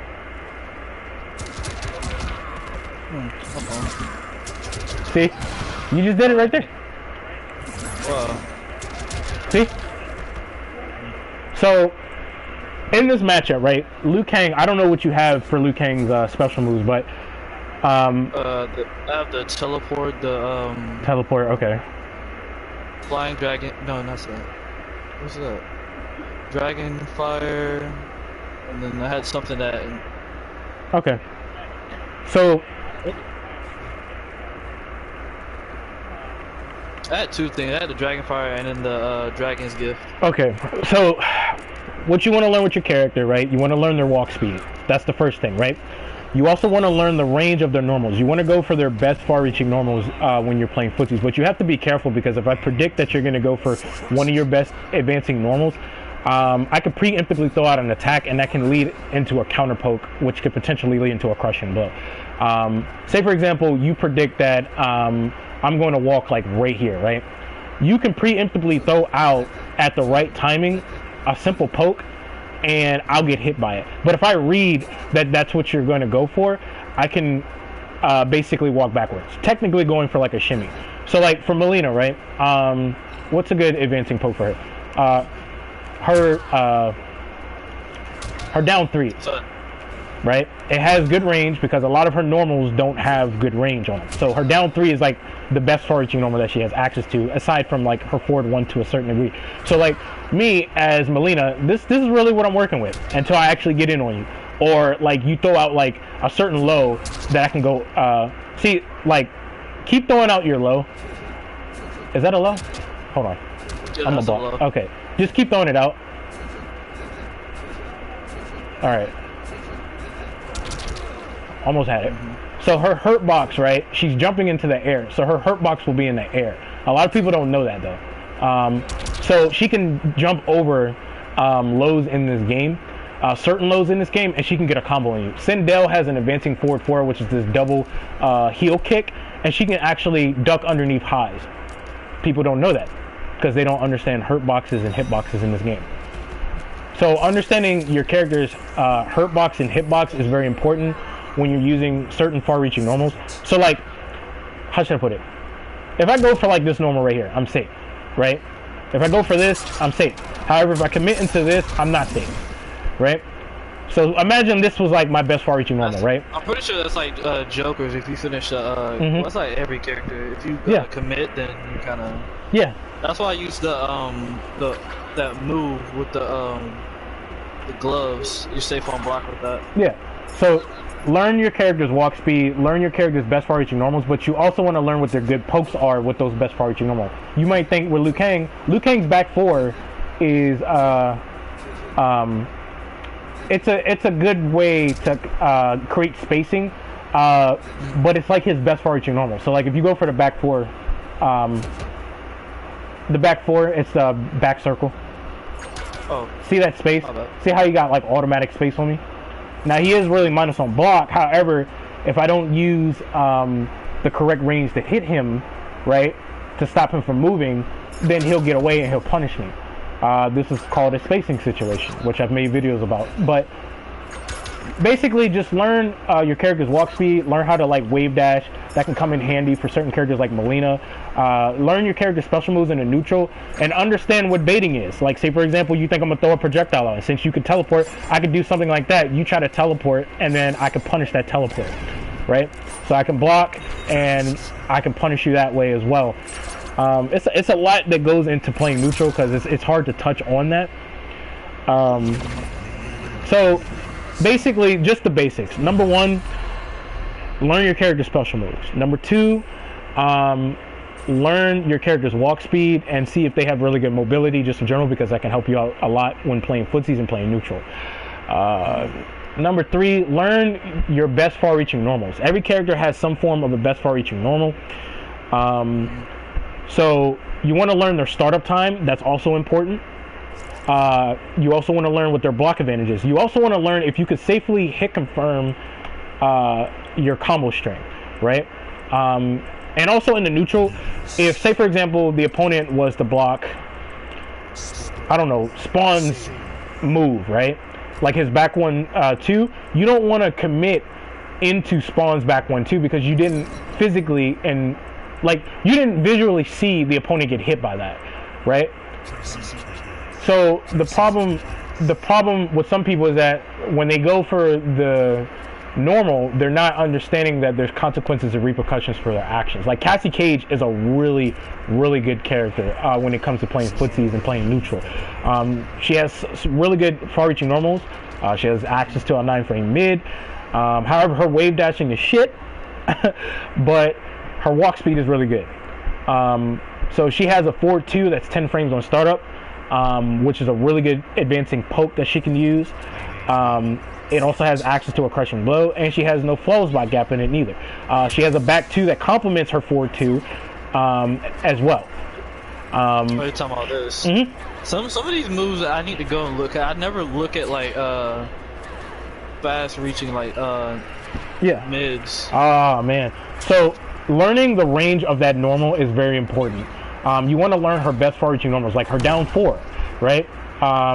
Like for Spawn, his best far-reaching normals is what exactly? His back 1, his standing 3, right? So his back 1 is like -11, and his back 1 2, right, is -12. So me as the player, like if I predict you're gonna go in my range and then you just end up blocking like that, I don't want to commit into this because I have to visually confirm that I actually hit you with that. You need to learn how to hit confirm and when to safely confirm. And what I mean by that is like if I hit you with this, right, like this, I'm going to continue my combo, right? I'm actually going to sit here and I'm going to be like, okay, what's good, right? But if you end up, you got a different combo than me. yeah, but if you end up blocking this, right? Right. Why would I do that? I didn't confirm that. Yeah. So if you end up blocking it again, right? I'm -11 right here. So you have to guess on whether or not I'm going to commit into the back 1-2 or I'm going to commit into just a stagger situation. Not only that, you have to guess on whether or not I'm going to go for the back 1 into the back 4-2 because I can create a spacing situation and I'll be a lot more safer on block. So it'll make it harder for you to reach me just in general. But you have certain characters in the game with really good far-reaching normals that can condition Spawn not to move. And they have certain special moves that can kind of check me. Like Johnny Cage is advancing shadow kick. Like if I was to backdash to a certain degree, I could get countered, right? So you're kind of like, you're conditioning me to respect the idea that you know about that, right? So like it's a lot to talk about. So since I know this is my best far-reaching normal, it's -11 on block, but you still have a mind game because this is an overhead. You can stagger this. You can also do something like that. You can stagger that, go directly into that. Do the low and the high, 50-50. Yeah, see what I mean? So like it's better if you go for like the standing 3 because that's like your best stagger is his standing 3, because he can recover quicker than his back 1 because he's -11 on block. So like Cassie Cage, right? She has a back 2 that's safe. However, if she commits into the full string, right, where she kicks you, the problem with that move, right? It's back. No, it's -3 and she gets a spacing situation. So she's safe. So her back 2-4-3, I think it is, which is her back to actually back triangle 4-3. Yeah. Oh, wait. That's the problem right there. So she's taking a risk when she commits into that. Oh, that had a gap in it. Yep. So do you have the low? I didn't know that. Yeah. I never do that move, but that had a gap in it. What the fuck? Yeah. So the move is a high, but the reward that she gets is that she gets a spacing situation off of it, right? So you're going to use that because it'll make certain matchups for certain characters. It'll make the matchup for them a little bit more complicated because, like, a prime example is like Kung Lao. Kung Lao doesn't really have the range like that to really be reaching her. So she can use that at her advantage. So since she's -3, depending on what Kung Lao throws out, she can go for like an Abari. However, if you have the low gunshot, it's a mid. So remember what I showed you with Spawn. Spawn's back 1 is a mid, his standing 3 is a high. So she has a high mid mind game. If you disrespect the high and she goes for the mid, predicting that you're going to neutral crouch that to punish her, she's going to launch you into the air for a combo, which is ultimately going to force you to break. And if she has an armor breaking move, she's going to fuck your shit up. You see what I'm saying? How did you figure out that move had a gap in it? Did you just go into training mode? Around? Just go into training mode. That's what I'm saying. The move types, they'll show you in the training mode the move types. Like highs, you can neutral duck underneath them, right? Mids, they're there to condition you not to disrespect opponents' highs in this game. Because if there was no mids in this game, it would be too easy to like neutral duck underneath a lot of shit. So Johnny Cage, right? He has a lot of highs. However, if you notice in my matches, people are respecting the idea that I have a 9-frame mid, and 9-frame mids also stop opponents from going for an Abare in this game, right? So, like, how should I put it? Noob Saibot, he's a great example. He has a lot of lows, so he's already conditioning the opponent to respect the lows. How do you get out of it? I was playing Scorpion the other day against Noob Saibot. This guy was doing, I think it was down 4 or down 3, and I couldn't get out of it. I couldn't go for a high. Wait, he was doing that with Scorpion? No. He was doing it with Noob Saibot. I was in the corner. Hold on, what? He did create space, but I don't know. What was the combo string? What was this? That? Yeah. So that moves a low. If you the startup time is pretty quick. So you was in a corner? Yeah, I was in the corner. Okay. Because I think I'm gonna make a separate video explaining neutral 101, like the basics, so that way it's a lot more clear. Because I'm trying to like fill your brain up with so much shit. So, all right, keep going for that move. So if he goes for that, the problem with him doing that is that his turn is over. How minus is he on block when he goes for that? Let me see, down 4. And what's the startup time on that too? It says block advance -7. Recovery is 22. Okay, so that's pretty bad because he can get whiff punish bad. So what's his startup time? Because I know he's -7. What's his startup time? 9 frames. Okay, I want you to go for that again. All right. Oh, you ready? You said you was in a corner. You was using Scorpion, right? Yeah. So what you're doing is you're going for an Abare attempt, right? So since your startup time is 9 frames and your block advantage is -7 on block, if you do 9, because what you want to do is you want to take the minus frames and you want to add it to the next startup time of the next normal that you decide to use, which is a second down 4. So if you're plus on block, you want to subtract those frames because you can move those frames before the opponent can, right? So since you're -7 and your startup time is 9 frames, if I do like 9 plus -7, right? Your second down 4 is no longer going to be 9 frames on startup. So that's what, 10, 11, 12, 13, 14, 15, 16. So you have a 16 frame down 4. So go for that double down 4 again. Almost had it. If you react quick enough, you can get a crushing blow. You can side switch him as well. So get a little bit closer and go for that double down 4. Oh, that's the crushing blow whiff punish. No, that's not a whiff punish. A whiff punish is... No, that's not a whiff punish. You went for an Abari attempt, and I used a normal that's faster than your second startup time. Your second startup time of that down 4 is now 16 frames because you're -7 on block. A whiff. I mean, whiff punish is when you miss and then the person connects. No. You didn't whiff. You went for an Abari attempt. Now go for the double down 4 again. If I was to go for a 16 frame forward 4, we'll both trade.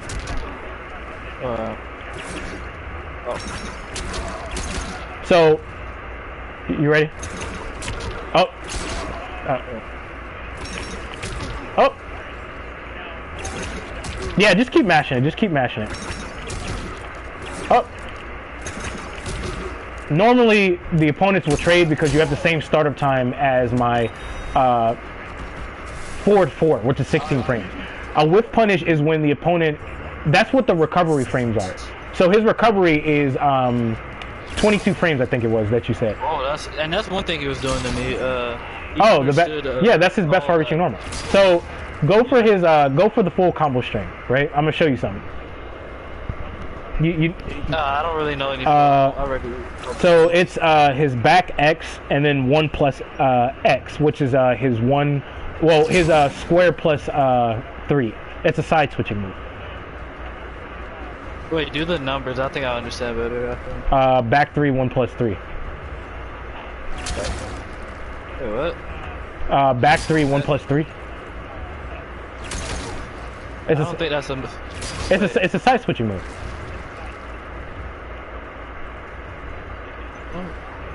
He doesn't have a... Oh. Yeah. It says back 3... Oh. Yeah, there you go. Yeah. So, I want you to try and do this to me again, where you're committing into the full combo string, because his recovery is like really high, right? So, you ready? Did you see what just happened? He can't commit into that full combo string. Not only that, if you just go for the back 3, what's his minus frames on the back 3 real quick? Let's see. 15. Okay. Try to do that back 3 again. So, if you space out noob sidebots, back 3, right? Do it at close range. I'll just do it at close range. He's minus on block. If he starts to space it out, you want to use. So never use that close range, huh? No, because you'll get punished. Not unless you have his slide where he can make himself -8, which will create a small spacing situation. So new Sidebot will obviously try and space you out. He excels in mid-range engagements. He's not really much of a zoner. Even though he can control a lot of space, his startup time on those projectiles are not really that good. He can get out-zoned like really bad. So his teleport helps him, and it kind of conditions the opponent not to like keep spamming him with projectiles. So the whole point of his special moves is to create these type of mind games. I usually just wait on his teleport, and I just play really close. Yeah, so I'm gonna make a separate video on that neutral shit because I'm going all over the place with it. Yeah, I'll definitely watch it. Yeah, I'm gonna go all the way into detail. It's gonna take some time making it, but it's worth it. Well, the thing that I got out of this is that I need to learn movement, learn characters' fast-reaching attack. Yeah, you want to learn. You want to learn if they can. You want to learn if they can hit confirm off of that. You also want to learn if they can.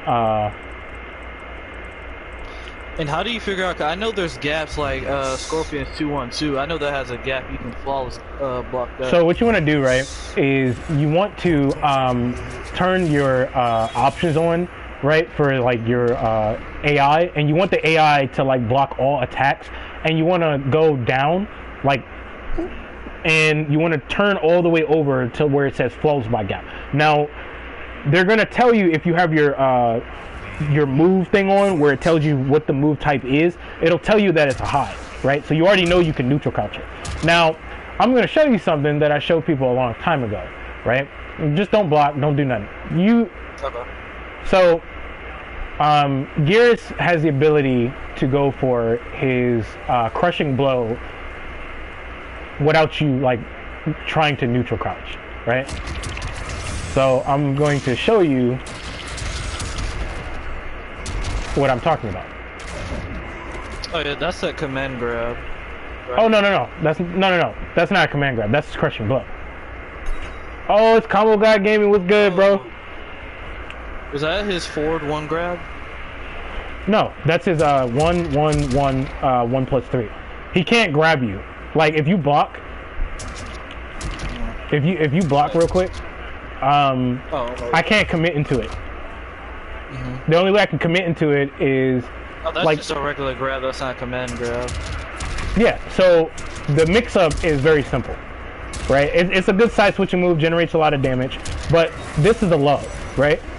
So what's really good about his sand move right here, right, is that since it's a low, it's complementing his overhead. So he has a 50-50 situation, right? So you're going to be stuck into a disadvantageous position because of the fact that you have to deal with that mix. But he has other mix-ups as well in the beginning stages of his combo string that can make it difficult for you to pinpoint what's going to happen. So do you know anything about tick throws? You said tick toes? No, tick throws. Tech throws. Oh, I'm sorry, I can hear you. So yeah, it's either a forward or a back throw. You have to guess. His back forward 2. So for you, it's his back forward 2. I think you have it. Back forward 3. No, back forward 2. What's good, Combo Guy Gaming? How you been, bro? I'm doing all right, man. Talking about this. Oh, so you don't have the command grab. Okay, so this is going to be a lot different. So the way that you find out if there's a gap in a combo string is just turn on the flawless block mechanic or whatever, or defensive option. So go for this combo string right here. What was that? 2, 4, 1. What the? I gotta use my other. You sure it's 2, 4, 1? Yeah, 2, 4, 1. It might be my controller messed up. Because it's triangle, and then you press 4, which is circle, and then you press 1, which is there you go. Yeah, you're doing it. So that has a gap in it. So if I know you're gonna do that, stupid. I was doing it. So if you go for that, right? Do it again. All right. Hold on, I fucked it up. Damn, my hands are cold. It's cold as shit down here. Yeah, I fucked that shit up. My damn hands are cold. GSR, yo, what's up, bro? Remember me? I requested you to play Devourer. Oh shit, that was you. My bad, man. All right, do it again.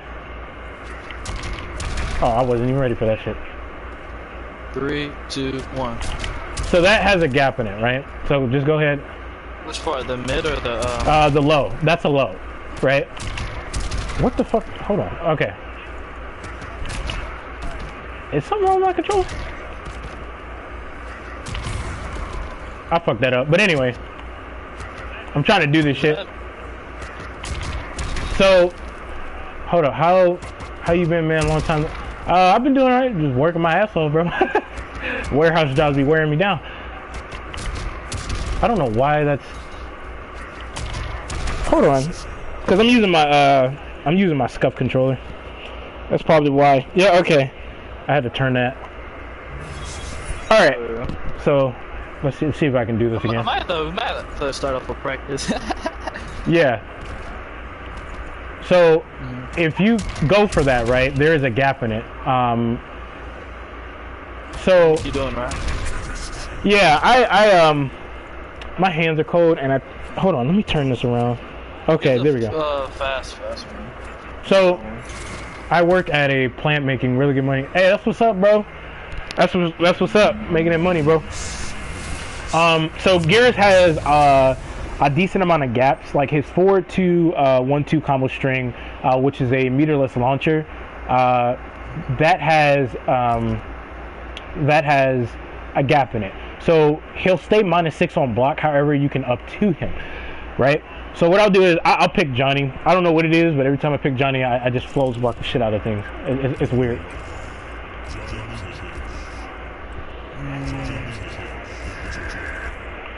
Even better. Joker has a gap in his back 3-2 forward combo string.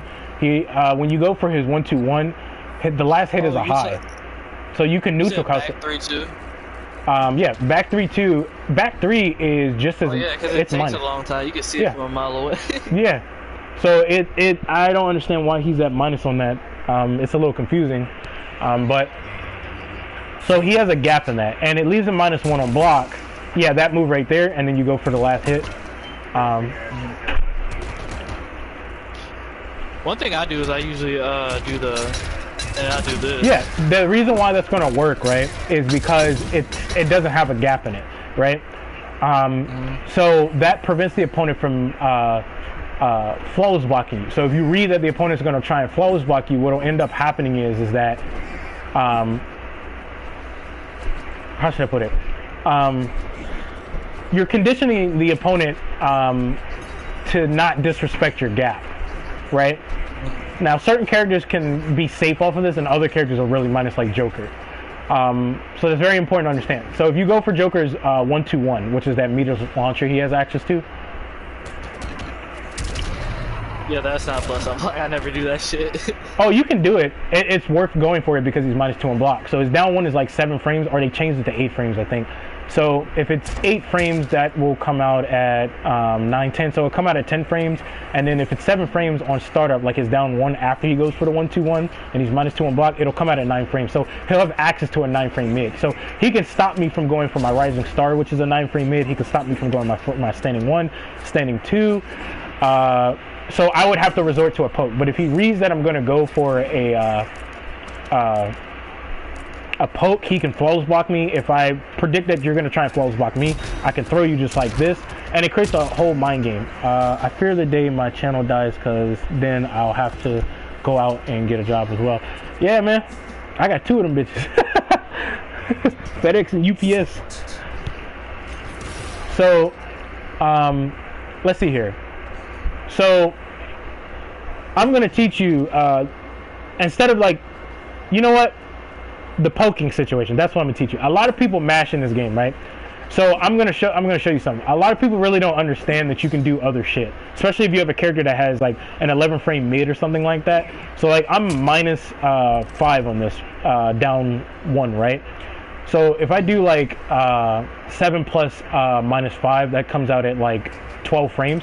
You have a forward 1 that's 11 frames, right? So what I'm doing is that I'm going for an Abari attempt, which will stop you from going for highs. But if you go for your forward 1, you're 1 frame faster than me, right? A lot of people really don't understand this. And on top of that, you can create new neutral ground. So just go for like a double down 1 real quick. A double what? Double down 1 like this. Oh. See what I'm doing? See what I'm doing right there? I'm about to walk out of your range, right? So for certain characters, right? You could do it again. See how like I'm not able to walk out? So do it again. So I'm not able to walk out. Certain characters can walk out of that and then yeah, and then punish that. Yeah, based on my recovery. So like what I want you to do is I want you to so hold on. Let me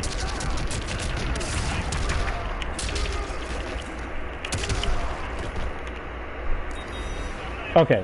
So you can walk out of the, see, for Joker, it doesn't seem, Johnny Cage's walk speed, like his back walk speed has kind of like a little slow movement right there. But if you walk backwards, right, you're a little bit quicker, right? So what I'm going to do is I'm going to go for a double down 1, and I just want you to walk backwards after you block the first down 1. You ready? Yep. Oh. You almost had it. Did you see that? Oh, wow. Did you see what I'm saying? People don't understand this. You can create, not like the fan. yeah, you could create new neutral ground, and that's what you're creating is new neutral ground, right? So what happens is that based on what my recovery is, which is 18 frames, you could actually go for like, if you, what's unfortunate for Joker is that he doesn't really have like a far-reaching mid to like reach me to punish me, so you would have to time his mid correctly. Now another thing that you can do is that if you predict that I'm going to go for a double down 1, you can go for his forward 1, because my startup time of my second down 1 will come out at 12 frames because I'm going for like an Abari attempt, right? So I'm going to do that, and then you just go for your forward 1, right? Oh, now you got to react now. That's a big part. You can beat it out. Did you see what you just did? Yeah. You see what I'm saying? A lot of people don't understand that. What's that move? What's it called when you hit someone and it like dazes them? I guess. Oh, not dazes them. What's it called? Stagger. Can you explain what a stagger is? Oh yeah, sure. Johnny Cage has better staggers than I think you're too far away. Come on, son. Come on, Johnny. Fuck. Oh, that's right. I'm holding the damn block button, man. It's the damn flip stance. I forgot about that. So, what a stagger is, right? Is like, imagine me conditioning you with Johnny Cage's combo string, right? Say for example, I go for like his standing 2-4-4, right? And you keep thinking I'm going to keep committing into that combo string, right? Eventually, you're gonna get caught off guard, and this is the reason why having like a good reaction is kind of like important. So like, I'll show you what I'm talking about. Actually, Nightwolf is a good example. He has some of the best staggers in the entire game. His staggers are really good. He has access to an auto shimmy too. What an auto shimmy? I was on a combo for him the other day. Yeah. So I'm thinking about doing 2 jobs, like work. Yeah, bro. I'm grinding out with 2 jobs, bro. That shit's hard. Moving all them heavy ass boxes. Weighs down on the body, if you know what I'm saying. So like Jax, right? You have a grappler. Like, he excels in close range engagements. The goal for Jax is to get you into the corner. That's what you want to focus on. If you look at certain special moves and you look at his combo strings, you can tell what I'm talking about. So just block. So what a stagger is that, say for example, I'm conditioning you to believe that I'm going to keep doing this, right? Now, what I want you to do is, I want you to predict when I'm going to commit into the full string and when I'm not going to, right? So I just want you to go for a down 1 when you think I'm going to stagger, because I'm going to go for a high, right? You ready? Yep. You see what I'm talking about? You see how, now dealing with Nightwolf, his stagger game is good. So I'm going to do it again. You ready? See, now, that's the thing. You were thinking that I was going to stagger that. So the opponent's going to predict when you're going to think that I'm going to stagger. So now I'm going to amp it up a little bit, and I want you to really predict. So I'm just going to go to the corner real quick, right? And I want you to really predict when I'm going to go for that stagger. You ready?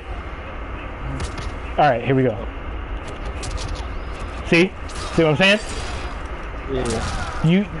Characters like Nightwolf are dangerous. Jax can stagger as well too. That's why I'm a little perplexed on people talking about Jax's staggers aren't that good. The reason why they're not that good is because you don't know how to use them correctly, right? Now the thing is that, right, when it comes to staggers, right, there are certain characters in the combo strings.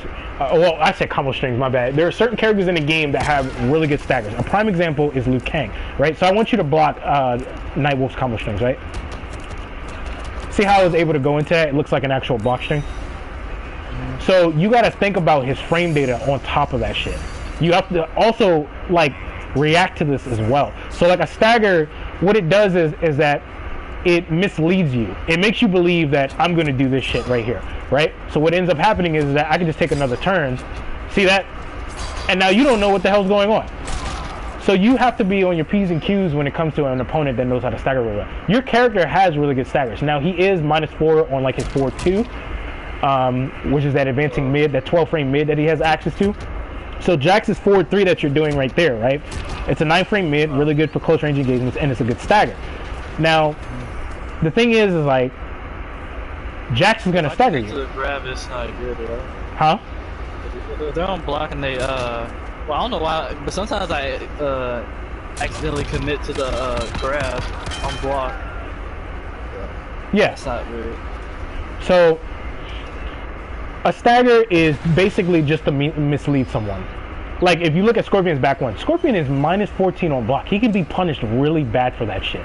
Really bad for that shit, right? So, the thing to understand about this, just in general, right? Oh, you can hit my character so that way there's another round. So, the thing to understand about this is that you don't want to be predictable when you're staggering, right? There are going to be characters like Nightwolf, Jax, Johnny Cage, Liu Kang, you know what I'm saying, where they have really good staggers where they can mislead you, right? So Jax, how should I put it? So are you saying there are combos that are good on recovery that you can mislead? There you go. There you go. My man's over here learning, y'all. There you go. So you're going to recover, right? Certain staggers are really good. So just block. My prime example is Nightwolf's back 1. See this? See how like I'm able to like recover like this? I'm able to go directly into another combo string. You see that? I'm recovering quick enough, right? So a prime example is Jax's 4-3. If you stagger just his 4-3 and then go into the 4-3-3 again, you'll see what I'm talking about. Now, the key to staggering and making it like more effective is timing it.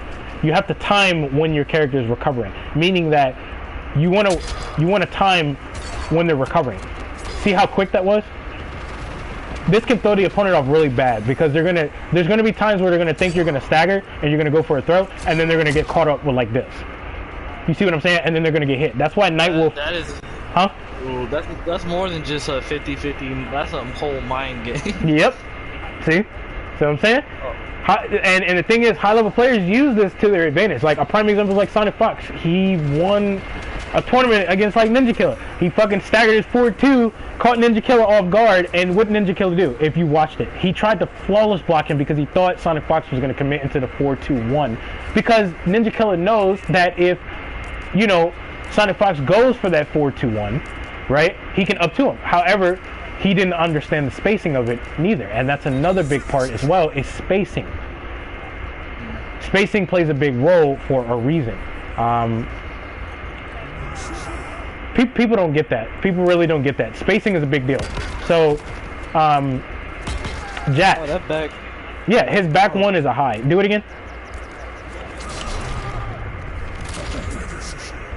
So, the thing to understand about Jax's back one is that it's good against low tier players. no, it's good against characters that can space him out too, depending on how far they are away from him though. So his startup time is 14 frames, right? He has a back 4-2 that is an advancing mid. That's why the back 4-2 is very effective for Jax, because it's a mid. And then on top of that, he can make himself safe if he spins a bar. However, if the opponent knows about it and they have a 6 frame down 1, they can punish him because he's like -7, I think. Even though the frame data doesn't show it, if you practice it with the pokes, you'll notice that 7 frame normals, when you poke or go for a standing 1, doesn't punish Jax. But if you go for a 6 frame down 1, it punishes him, which further indicates that he's either -8 or -7 on block. There's a lot that I can teach you. There's a lot I can teach you. Like Cabal, he has no flawless block gaps in his combo strength, right? So, how should I put it? Oh, let me ask you another question. How do you, let's say, let's say you take a character like Scarlet. Cause when I was started out, I used Scarlet because people didn't know how to counter her. Her move was like had so much range. I'm not even talking about like her back. What was it, back 2? I'm talking about like her 2-1-2. Oh, her 2-1-2. Are you struggling against that? I mean, whenever I do go against it, I kind of, I don't know. The only way I counter is either zoning or I use it to teleport character. So you said her 2-1-2, right? Yeah. Her standing 2-1-2, it has really good range. It is a high, but not only that, she's actually safe on block. So if you look at her startup time, if she spaces it out, she becomes like 0 on block or +1 on block if she just goes for the standing 2. One thing I did was I did a close range, and it wasn't like. Oh, so she's, if you look at her frame data, if you look at her frame data on that launcher, she's like -11 on block, I believe it is. So, if she commits it to the full combo string, there's a lot of risk. However, when she goes for the 2-1, what's her 2-1 on block? Her 2-1? Yeah. Let me see. 14 frames. No, on block. Like block advantage. Oh, on block? Yeah.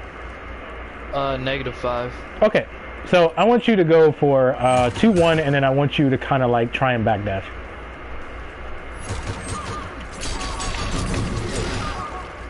Yeah, I didn't. I felt that. Yeah. So. Well, you could wait. I don't think you could have backdashed at all. You can possibly go for an Abare attempt. So I'm going to tell you why this is powerful for Scarlet in this matchup.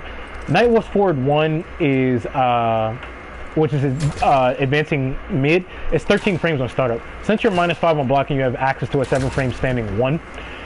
If you do 7 plus -5, that'll come out at 12 frames. So I want you to go for the 2-1, and I want you to time the recovery, right, after she recovers, and I want you to go for her 1-2, which is her high, right? Almost had it. So what'll end up happening here is that she will get hit with how should I put it? Well, he'll get hit with her standing 1 because she predicts that he's gonna go for his advancing mid, right? So you ready? Make sure you time it. Oh, hold up.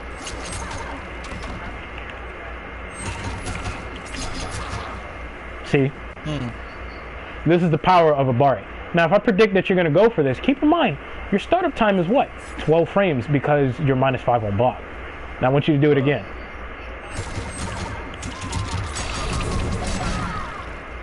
That might have had a faster startup, I don't know. No. Well, yeah. My startup time is 7 frames. Now, what I want you to do is, I want you to go for 2-1, and then I want you to backdash. You see what I'm saying? Holla at your boy. Holla at your boy, nigga. See, I know my shit. I just don't try against people. This is what I'm saying. It's a mind game, bro. This isn't even a mix-up. This is a mind game. I went for a standing 1, and you were able to get out of the range. But if I predict that you're going to backdash, I can hit you with my advancing normal and prevent you. But if you predict that I'm going to go for my forward 1, you can go for an Abari attempt and disrespect my forward 1. But if I read that you're going to go for that standing 1, because I think you're going to disrespect my forward 1, I can hit you with a standing 1. And it's like a rinse and repeat. Or you might go for a poke, or you might sit there and respect because you don't know what's going on. See what I'm saying? So, do you have any projectiles with this character? Hold on, I'm gonna. You should have fatal. Oh yeah. I forgot about that shit. So I'm teaching you this because maybe this is. I don't want to say overwhelming for you, but this is very informative, this part right here. Because I will be making separate videos explaining this type of shit because I want people to like really understand that high level players know this shit. And if you're trying to play on a higher level, on a competitive level, you're gonna have to know this shit, man, because they're gonna be thinking. This is my like first year like getting into fighting okay. shooter-based games. Oh, trust me, they're like going against a character like RoboCop, you're gonna feel like you're playing a third-person shooter. Yeah, that's kind of disappointing when I got him because he's like a zone type guy. Yeah, so I'm gonna show you a spacing example, right? So I want you to pick a character that you think has good range and stuff like that. All I can think of is Joker, and probably maybe Collector, like his 4/4. Collector. Okay, that's fine. Well, I mean, it's not good close range, but it's good good distance. So if I predict that you're gonna go for that standing 4 in the beginning of the match, what'll end up happening is that I can neutral crouch that, and I can punish you for it. However, you have an advancing forward 3 that's a mid that can hit me, and if you hit me, you can hit confirm that into a full combo if you visually confirm that I got hit. And that forward 3 is safe on block, by the way, right? So that's like, I wouldn't say that's like a really good poke for him because the startup time is kind of on the slow side. So what I'm going to do is that I'm going to get you into the corner. 4-3? Yeah, 4-3. Wait. Are you saying forward 3 or? Forward 3, yeah, there you go. Yeah, that. So that is a high mid mind game, right? That's not even a mix-up, that's a high mid mind game. So I want you to block, right? And what I'm going to do is that I'm going to go for Johnny Cage's 1-2-4 like this, and I'm +1 on block, which means that my 14 frame advancing high and my 14 frame advancing forward 4, which is a mid, will no longer be 14 frames on startup because I'm going to shred off 1 frame because I can move that frame before you can, right? So this will come out at 13 frames. My forward 2 will no longer be, what? 11 frames. It'll come out at 10 frames. This is 8 frames, but it'll come out at 7 frames. This is 7 frames, but it'll come out at 6 frames. This is 8 frames, but it'll come out at 7 frames. So what I want you to do is, I want you to use like your best far-reaching normal, right? To try and stop me from walking backwards. And as a matter of fact, I'll make it better for you just by going for like his standing 2-4-4. Hold on, I fucked that up. That was my bad. Now what is collector startup time on that exactly? You talking about the 4-4? Yeah. Let's see. Where is it at? It's his normal, like in his regular normals, not the combo string. 23. You talking about the one I was just doing? Yeah, the standing forward, like just the standing forward, just the normal itself. Oh, I'm sorry, I'm standing. Let me look for it. It says 7.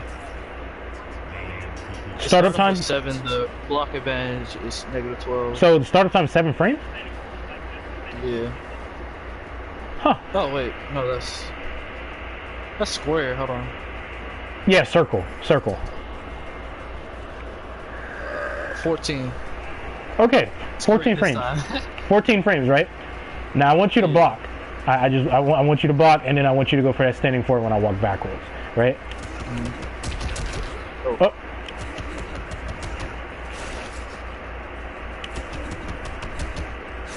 See that? So since I know that you could stop me right here, see what I just did to you?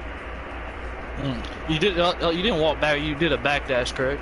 Yeah. If I walk back, basically what you want to do when you're learning spacing situations like this is you want to learn what your opponent's options are, but you also want to learn what your options are to prevent the opponent from doing the stuff that they're doing to you. So since I'm -2 on block, huh?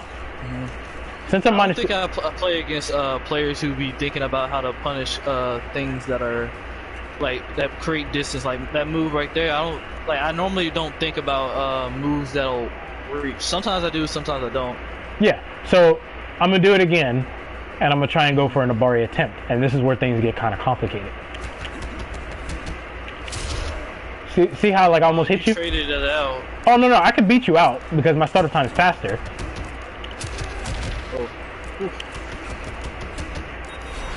So my 4-2 is 11 frames on startup and a -2 on block. So if I do 11 plus -2, that's what, 12, 13. So your standing forward is 14 frames, which means I'm 1 frame faster than you, which means that I have to be on point with this Abari attempt.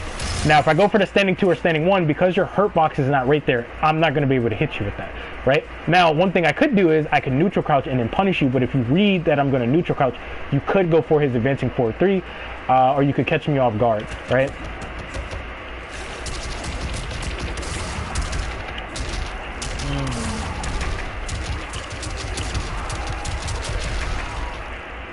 See what I mean? Now I'm gonna do it again.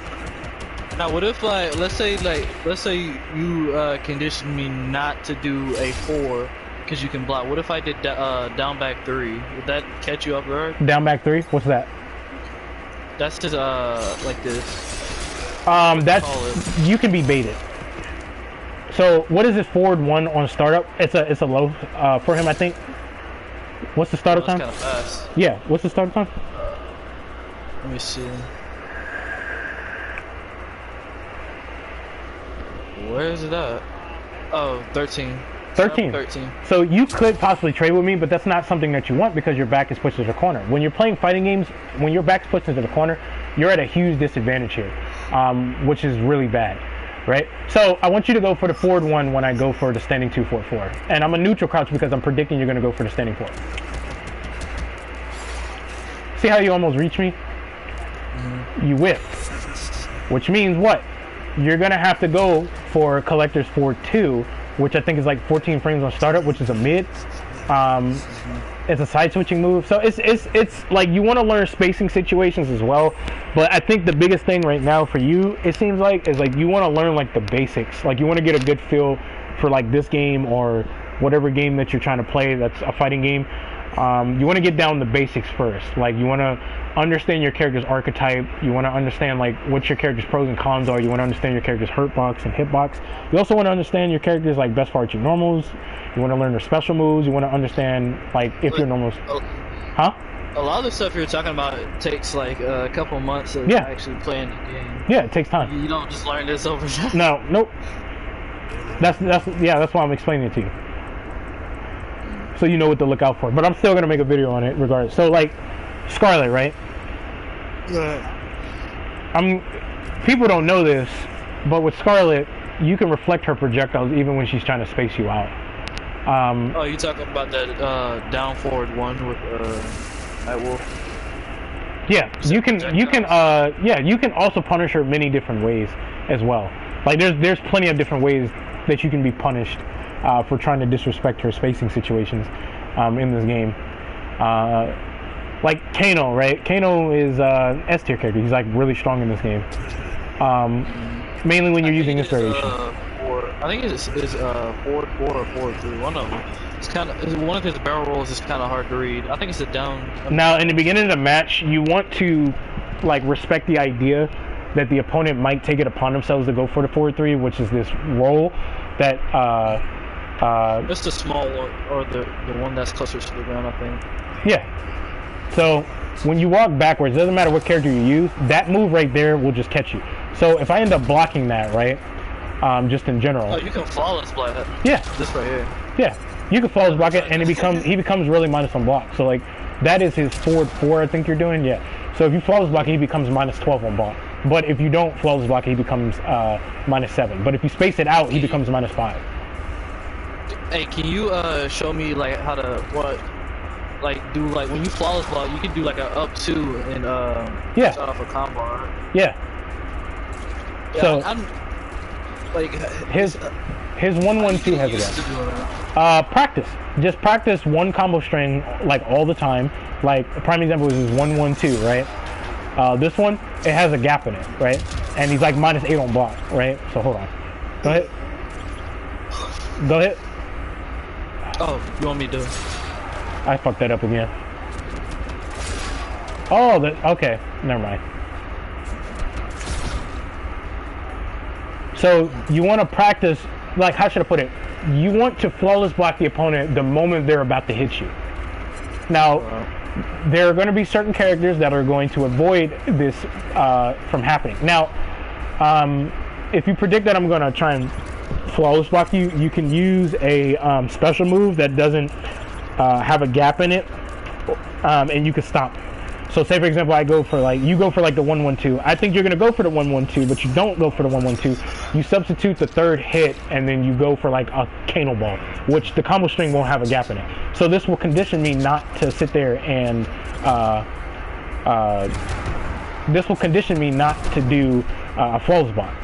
So if I think you're gonna do it right, and I try to flawless block you, I'll get hit with that. So now I'm gonna have to think about that. But if I predict you're gonna do that, you're gonna have a problem on your hands because Kano's really minus on block. Not unless you amplify, but he's like minus 12, so he's still minus on block. So you want to kind of like time the attack just as they're about to hit you. But there is risk with flawless blocking. And you need to have like a decent reaction time to it as well. And you also need to predict that they're going to do it. But it's a lot of shit that goes into this. I'm going to make like separate videos about it because there's a lot to go over. But oh, another thing. What's Kano's startup time on the standing one? No. I want you to go for like Kano's down one when I go for Kano's 2-4 1+3 string. I want you to do it on the third hit, right? And I want you to kind of time it. You go for the gap. Yeah, there's a gap. You can flawless block it and he becomes minus 9 on block. So I want you to like down one that. Okay, is it a? You gotta tell me if it's like a. So that was a mid, low, and a mid. It's a. You could just crouch block because it's a mid. It's a high, low, mid. Right? You ready? Alright. Almost had it. Almost had it. Almost had it. You know what? No, I did not have it. You know what? I want you to do that to me then. Alright. So there's a gap in certain combo strings that have a flawless block gap in it to where you can literally punch the opponent into the face without even flawless blocking it. So there's going to be characters that avoid that and stuff. It's just so much to talk about with that. But I think I'm gonna back out and start up a practice. Yeah, you wanna practice this type of stuff like a lot. Like you wanna grind it out. That's the reason why like Ninja Kill is so good, Sonic Fox is so good and shit like that. Because I actually subbed to them both on YouTube. Yeah, because they're laughing. Like if you look at Ninja Killer, he's hitting people with shit that they didn't think was possible because he's experimenting. He's actually sitting in the lab and thinking to himself, what if I do this? What if I do that? You got to think outside the box sometimes and think like, okay, Well, since he's like minus 26, I wonder if I can go for like an instant jump punch or something like that with like Johnny Cage's little hook punch that he has access to, and it actually works. Like you want to like expand like your imagination and shit on like certain shit, like especially when it like comes to combos and shit. Like you don't like combos is another thing. Like I'm gonna talk about all that shit if I can get Mr. Alter Ego in this video or the video that I make.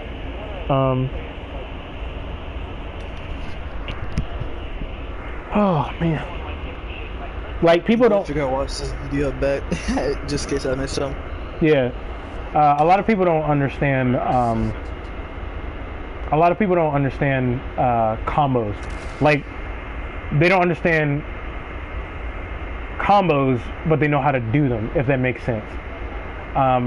What I mean is like you'll waste like resources. Like you'll waste two fucking bars on like one combo, and it didn't really do anything for you. And then when your back is pushed into the corner because you side switch them, you'll get your shit fucked up.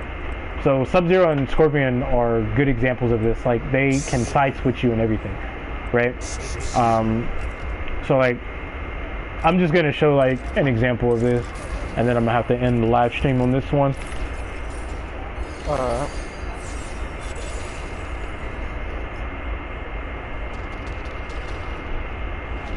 Oh man. Oh.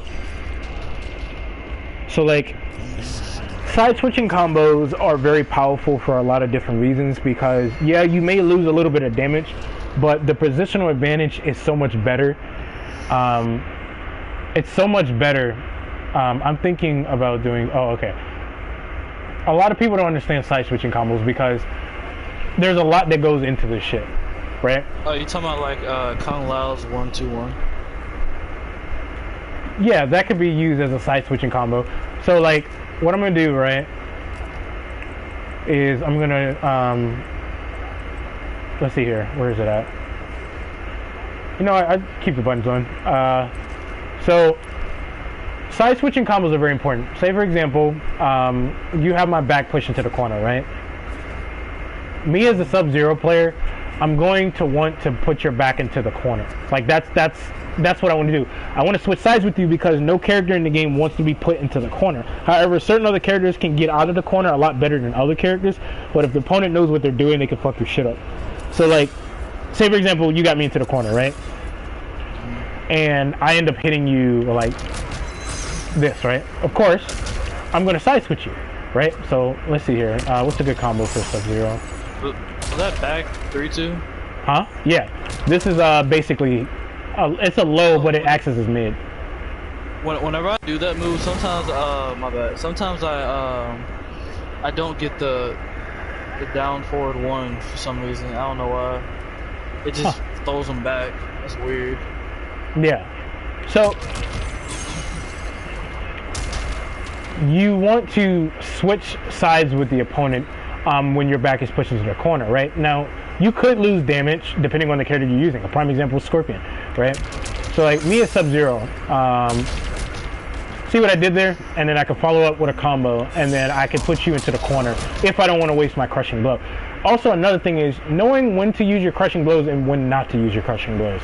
I think that's very important as well, which is called managing your crushing blows. A lot of people will use all their crushing blows just to win one round, and then when they use it all up, causes a problem because now you can't really inflict as much damage as you want to, not unless you're using certain characters like Spawn that can get like 40 to like 50% off of like one touch. So learning side switching combos is important. Learning setups like Scorpion, right? He could side switch you, or he could put you on the same side. He could do the same thing as Sub-Zero. But I'm gonna make a shit ton of videos talking about shit like this, so that way people have a better understanding of this. Are you having any other? Huh? I actually seen somebody do this to me again, and I was watching a video where the Scorpion backed up, and then he did the back to. Oh, he's -10 on that. Yeah, it's very bad. But if you have the teleport cancel, it makes it difficult for the opponent to like punish you because they have to predict when you're gonna go for that shit. Like that? I didn't even know you could teleport into that. Yeah, you can if you use his helport cancel. It's better for him. It makes him a lot better in this game. but I don't think you have that in this variation. I never used that. That's gonna help you out a lot, because you can create a mind game off of that. I made a video about that with his helport cancel. It's like a tutorial video, and what'll end up happening is that they have to guess on like whether or not you're gonna teleport, because you can be punished. However, the problem with that is that you can commit into the combo string and you can get a punish on the opponent. Let's say I go for a 1-1 and then I go for the teleport cancel. I can go into a grab, right? And then try to. Yeah, if you hold down, so that way he doesn't commit into the actual move. However, you don't have it in this variation. I'm trying to figure out like what I would want to substitute. How do you want to play exactly? That's the big question, because it'll help you understand like. I want to play to win. Oh, you might as well just I mean, you're gonna. I usually just go for this move right here because it's hard to read, and then I do a combo. So what you can do with that move is, if you go for Scorpion's forward 3, you can stagger that, and then you can go for a throw. If you time that correctly, that's one of his best staggers.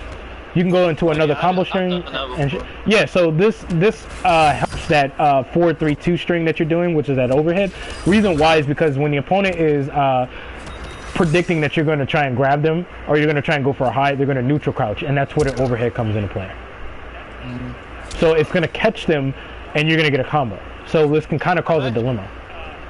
I've actually had people like down one my kick and yeah. On this.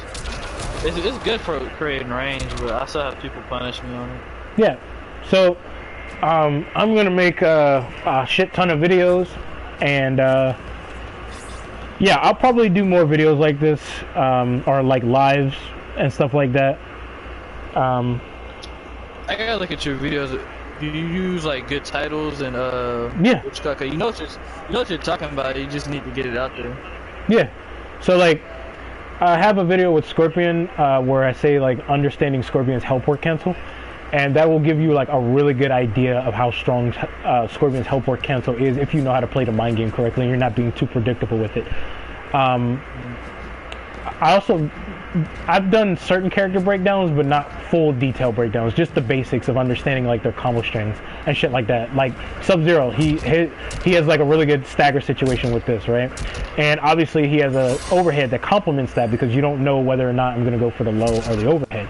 So you're dealing with a legit 50-50 and shit. Like Scorpion has a 50-50 as well, but his isn't as effective as Scorpion's is, or excuse me, Sub-Zero. So like I'm gonna make videos on it.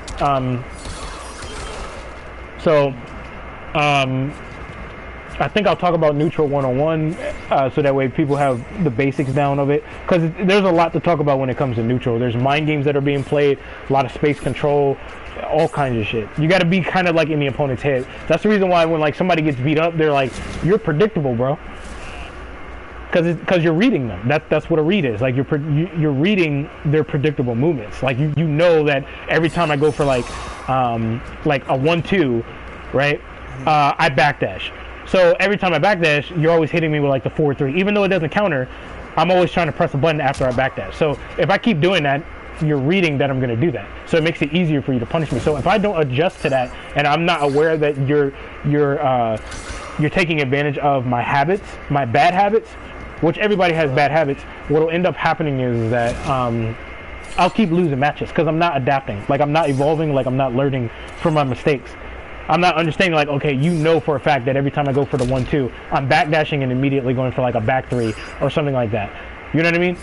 And if I'm not learning from that, like you're going to keep taking advantage of it. You're just going to be like, okay, sure, let's keep rematching until you learn that. And then eventually, what's going to end up happening is, since I'm 0 on block when I go for the 1-2, I might just go for another combo string because I know you're going to go for the 4-3. And that's me learning. Now you have to learn. You see what I'm saying? So it's like a rock, paper, scissors type game here. Like it's like playing chess. Yeah, but you have to play a lot to actually Because it's to the point where you can read people like off the rip. Yeah, that's another type of reading. Yeah, so like there's a thing called downloading, and that's what a lot of high level players do, because you'll see some people in matches where they're not really trying against you. They'll do certain shit to you, right?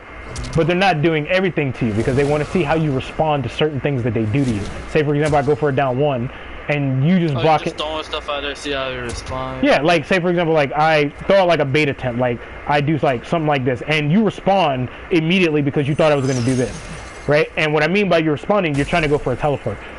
What's going to happen is like you're going to think to yourself, oh shit, he's going to throw out, you know, like an ice ball, right? And you'll see certain people like use this as like baits. Not only that, you'll see some people do this. You teleport, and one thing as I saw, it's like earlier today, this dude was teleporting a lot. Mm-hmm. Or no, I had him down low, and I was just down one-ing, and this guy didn't know that you can down one like the teleport, and I went for a grab, and he kept doing it over and over again. Yeah, he's not learning. Not knowing.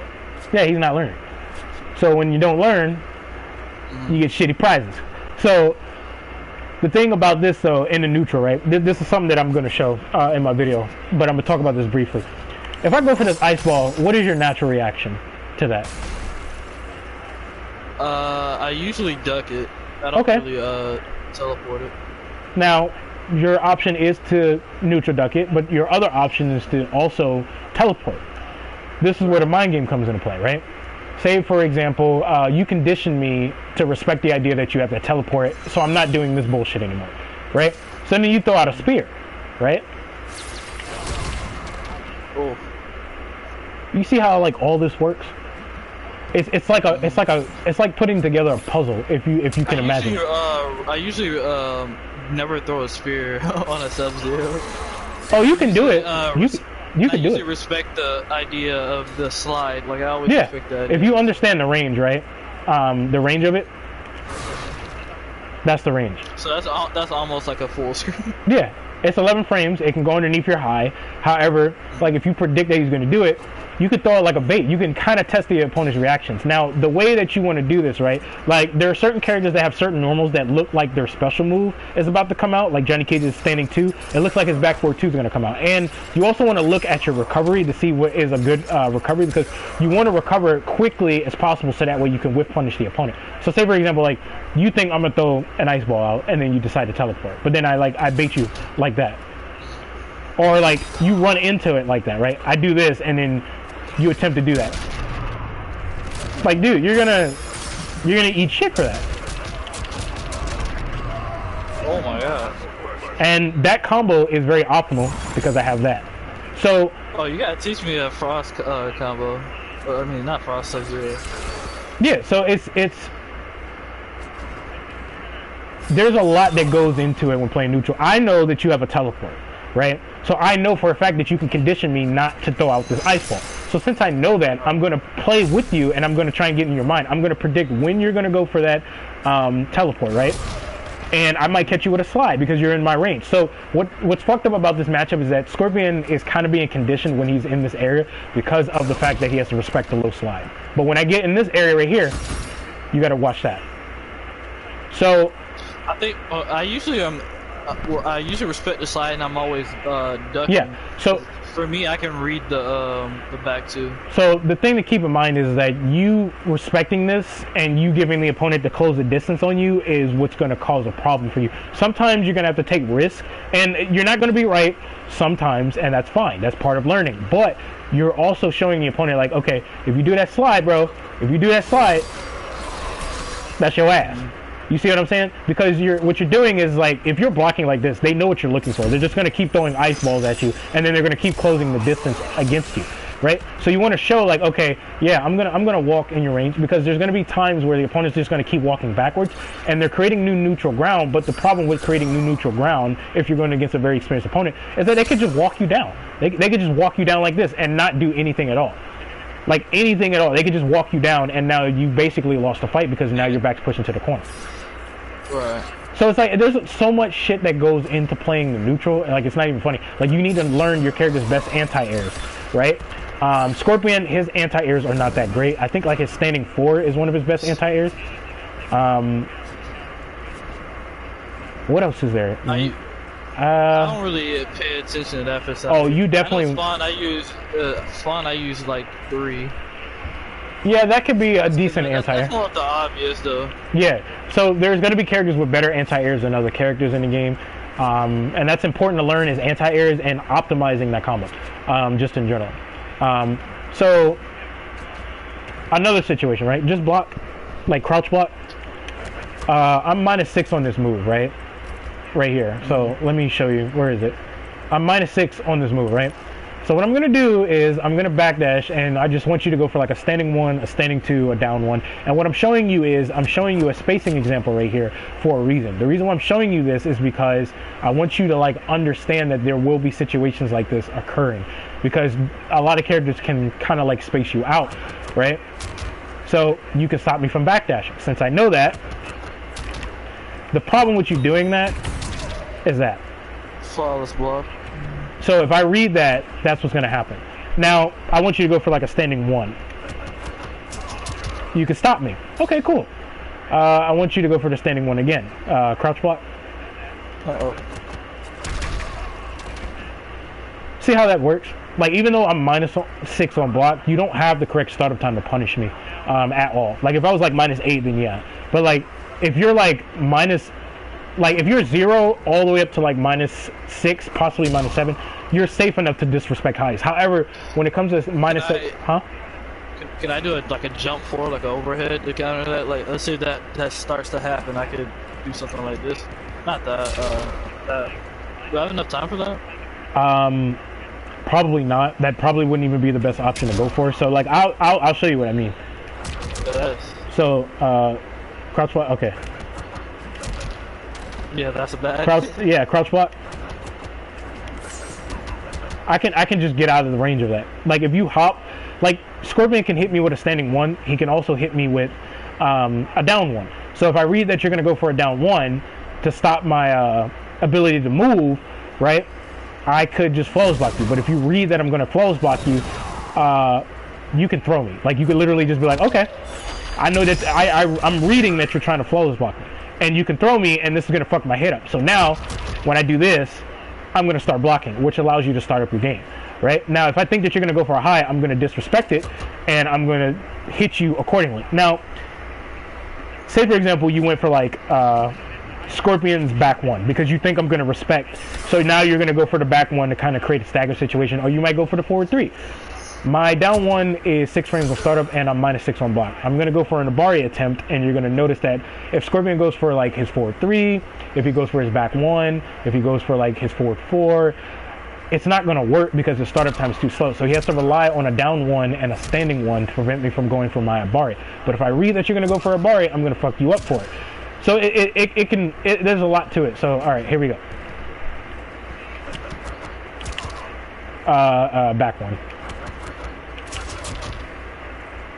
That seems kind of slow.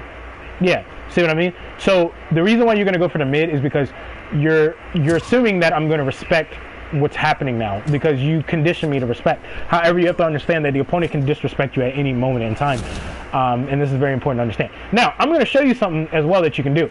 Remember what I showed you with the poking? Now I want you to block Sub-Zero's double down 1. You ready? Now I want you to like. No, this is a mid. Right, so I'm gonna go for a double down 1, and what I'm gonna do is that I'm gonna do this, and I want you to walk backwards after you block the first hit. Now keep in mind my recovery, right? My recovery on my down 1 is 18 frames. So you have a back 1 that's 14 frames of startup, which is a lot faster than my recovery time. You can also go for the forward 3 and get a crushing blow if you want to. You ready? So you can create new neutral ground and whiff punishment. You don't have to stand your ground. A lot of players tend to do this, and you don't have to do that, right? You really don't, right? So, since this is 12 frames, it's going to be difficult for you to go for your back 1 because it's 14 frames. Your back 2 is 15 frames. Your advancing forward 4, which is your low, is 16 frames, and your forward 3 is 13 frames. So I'm going to beat that out every single time. So you would have to rely on a poke or creating new neutral ground. Or you could potentially flawless block me. Huh? Can I do like a back 3? You'll possibly get anti-aired, so you could try it if you want. So yeah, it's kind of slow, but I think it'll catch somebody up there. Yeah, you're better off just going for the back one, because what's good about Scorpion walking backwards is that you could just hold backwards and then just press stand back one. Well, you can just hold backwards and press standing one. So when you walk backwards and you visually confirm that I whiffed and you predict that I'm going to go for a second down one, I want you to like go for the back one. There you go. See that? So now in my mind, I'm going to be like, oh shit, he actually went for that move. Now I'm going to show you something else that's going to end up happening. Oh, my chest meat. I got lung cancer now. Alright, so I want you to go for that back one again, because and I want you to walk backwards this time, right? Now I'm going to show you what's fucked up about this. Oh, that move has a very good startup. Yeah, so yeah, so I want you to walk backwards after you block the down one. Oh. See that? I can't. Yeah.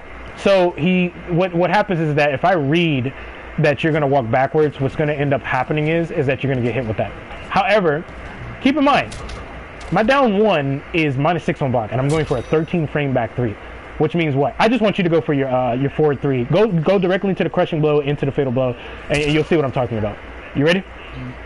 Yeah. All right, here we go. Oh, you almost had it. Oh, you gotta. Yeah, just keep crouch blocking. Well, actually, no. You don't even have to keep crouch blocking. You have to just time it. Almost had it. See that? The reason why that worked is because my back three is no longer 13 frames on startup. So if you look, my down one is -6 on block. My back three is 13 frames. So if you do 13 plus -6 and you add those minus frames to the next startup time of the next number that you decide to use, which happens to be my 13 frame back three, right? That's what? 14, 15, 16, 17, 18, 19. So I have a 19 frame back three.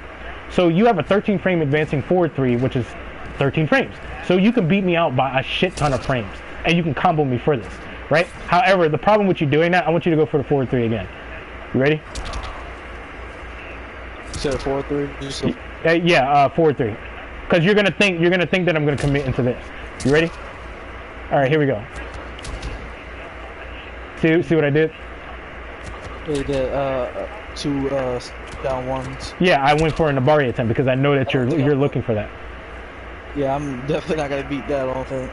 Oh, you can if you read if you read that I'm going to go for a double down one again. Do what I showed you. Walk or taught you. Walk backwards.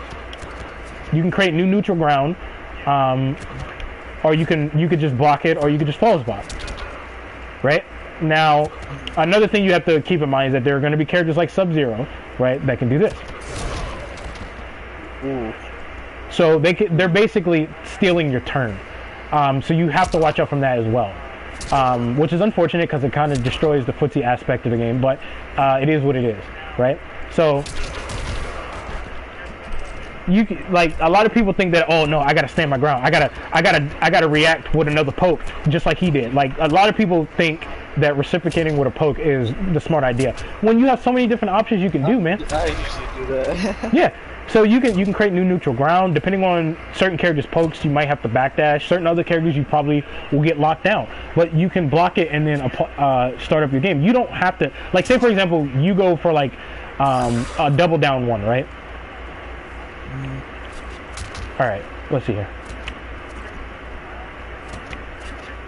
You see what I'm saying? So like, because you're like, if I know the range of your down one and I know the range of my back three, like I can stop you, or I can just go for a raw back three depending on how minus you are on block and what your starter plan is. So it's a lot that goes into it, because a lot of people believe like, oh, I gotta poke back and stuff, and then will this work with anything faster than a down one, which is 7 frames? What do you mean? Like Gears, so this is a Gears is standing one. Okay, that's a 7 frame. Gears is faster, so. Yeah, he has a 6 frame poke. He has a 6 frame poke. So his range, if you look at Sub-Zero's range, right? This is a lot short range than Gears' down one. So in certain matchups, I do believe that you can avoid Gears' double down one. However, the problem with that is that he could go for like his big fist and stop you from like moving, or you could just like, and keep in mind when he goes for the big fist, you can neutral crouch it because it's a hide. You can uppercut him and get a crushing blow. So yeah, I'll make videos about this. But yeah, I'm getting ready to end the live now. It's been real, man. I appreciate it. Yeah. I'm actually gonna quit that, what you call it. Alright, just lab, I guess, just lab with your character. Like, understand your character first. That's very important. And get used to your character. When you get used to your character, you feel a lot more comfortable with that character, and you're not making like certain mistakes and shit like that when you're fighting someone in this game. So yeah, I'll definitely make videos and stuff like that. But yeah, man, it's been real. I appreciate it. Yeah.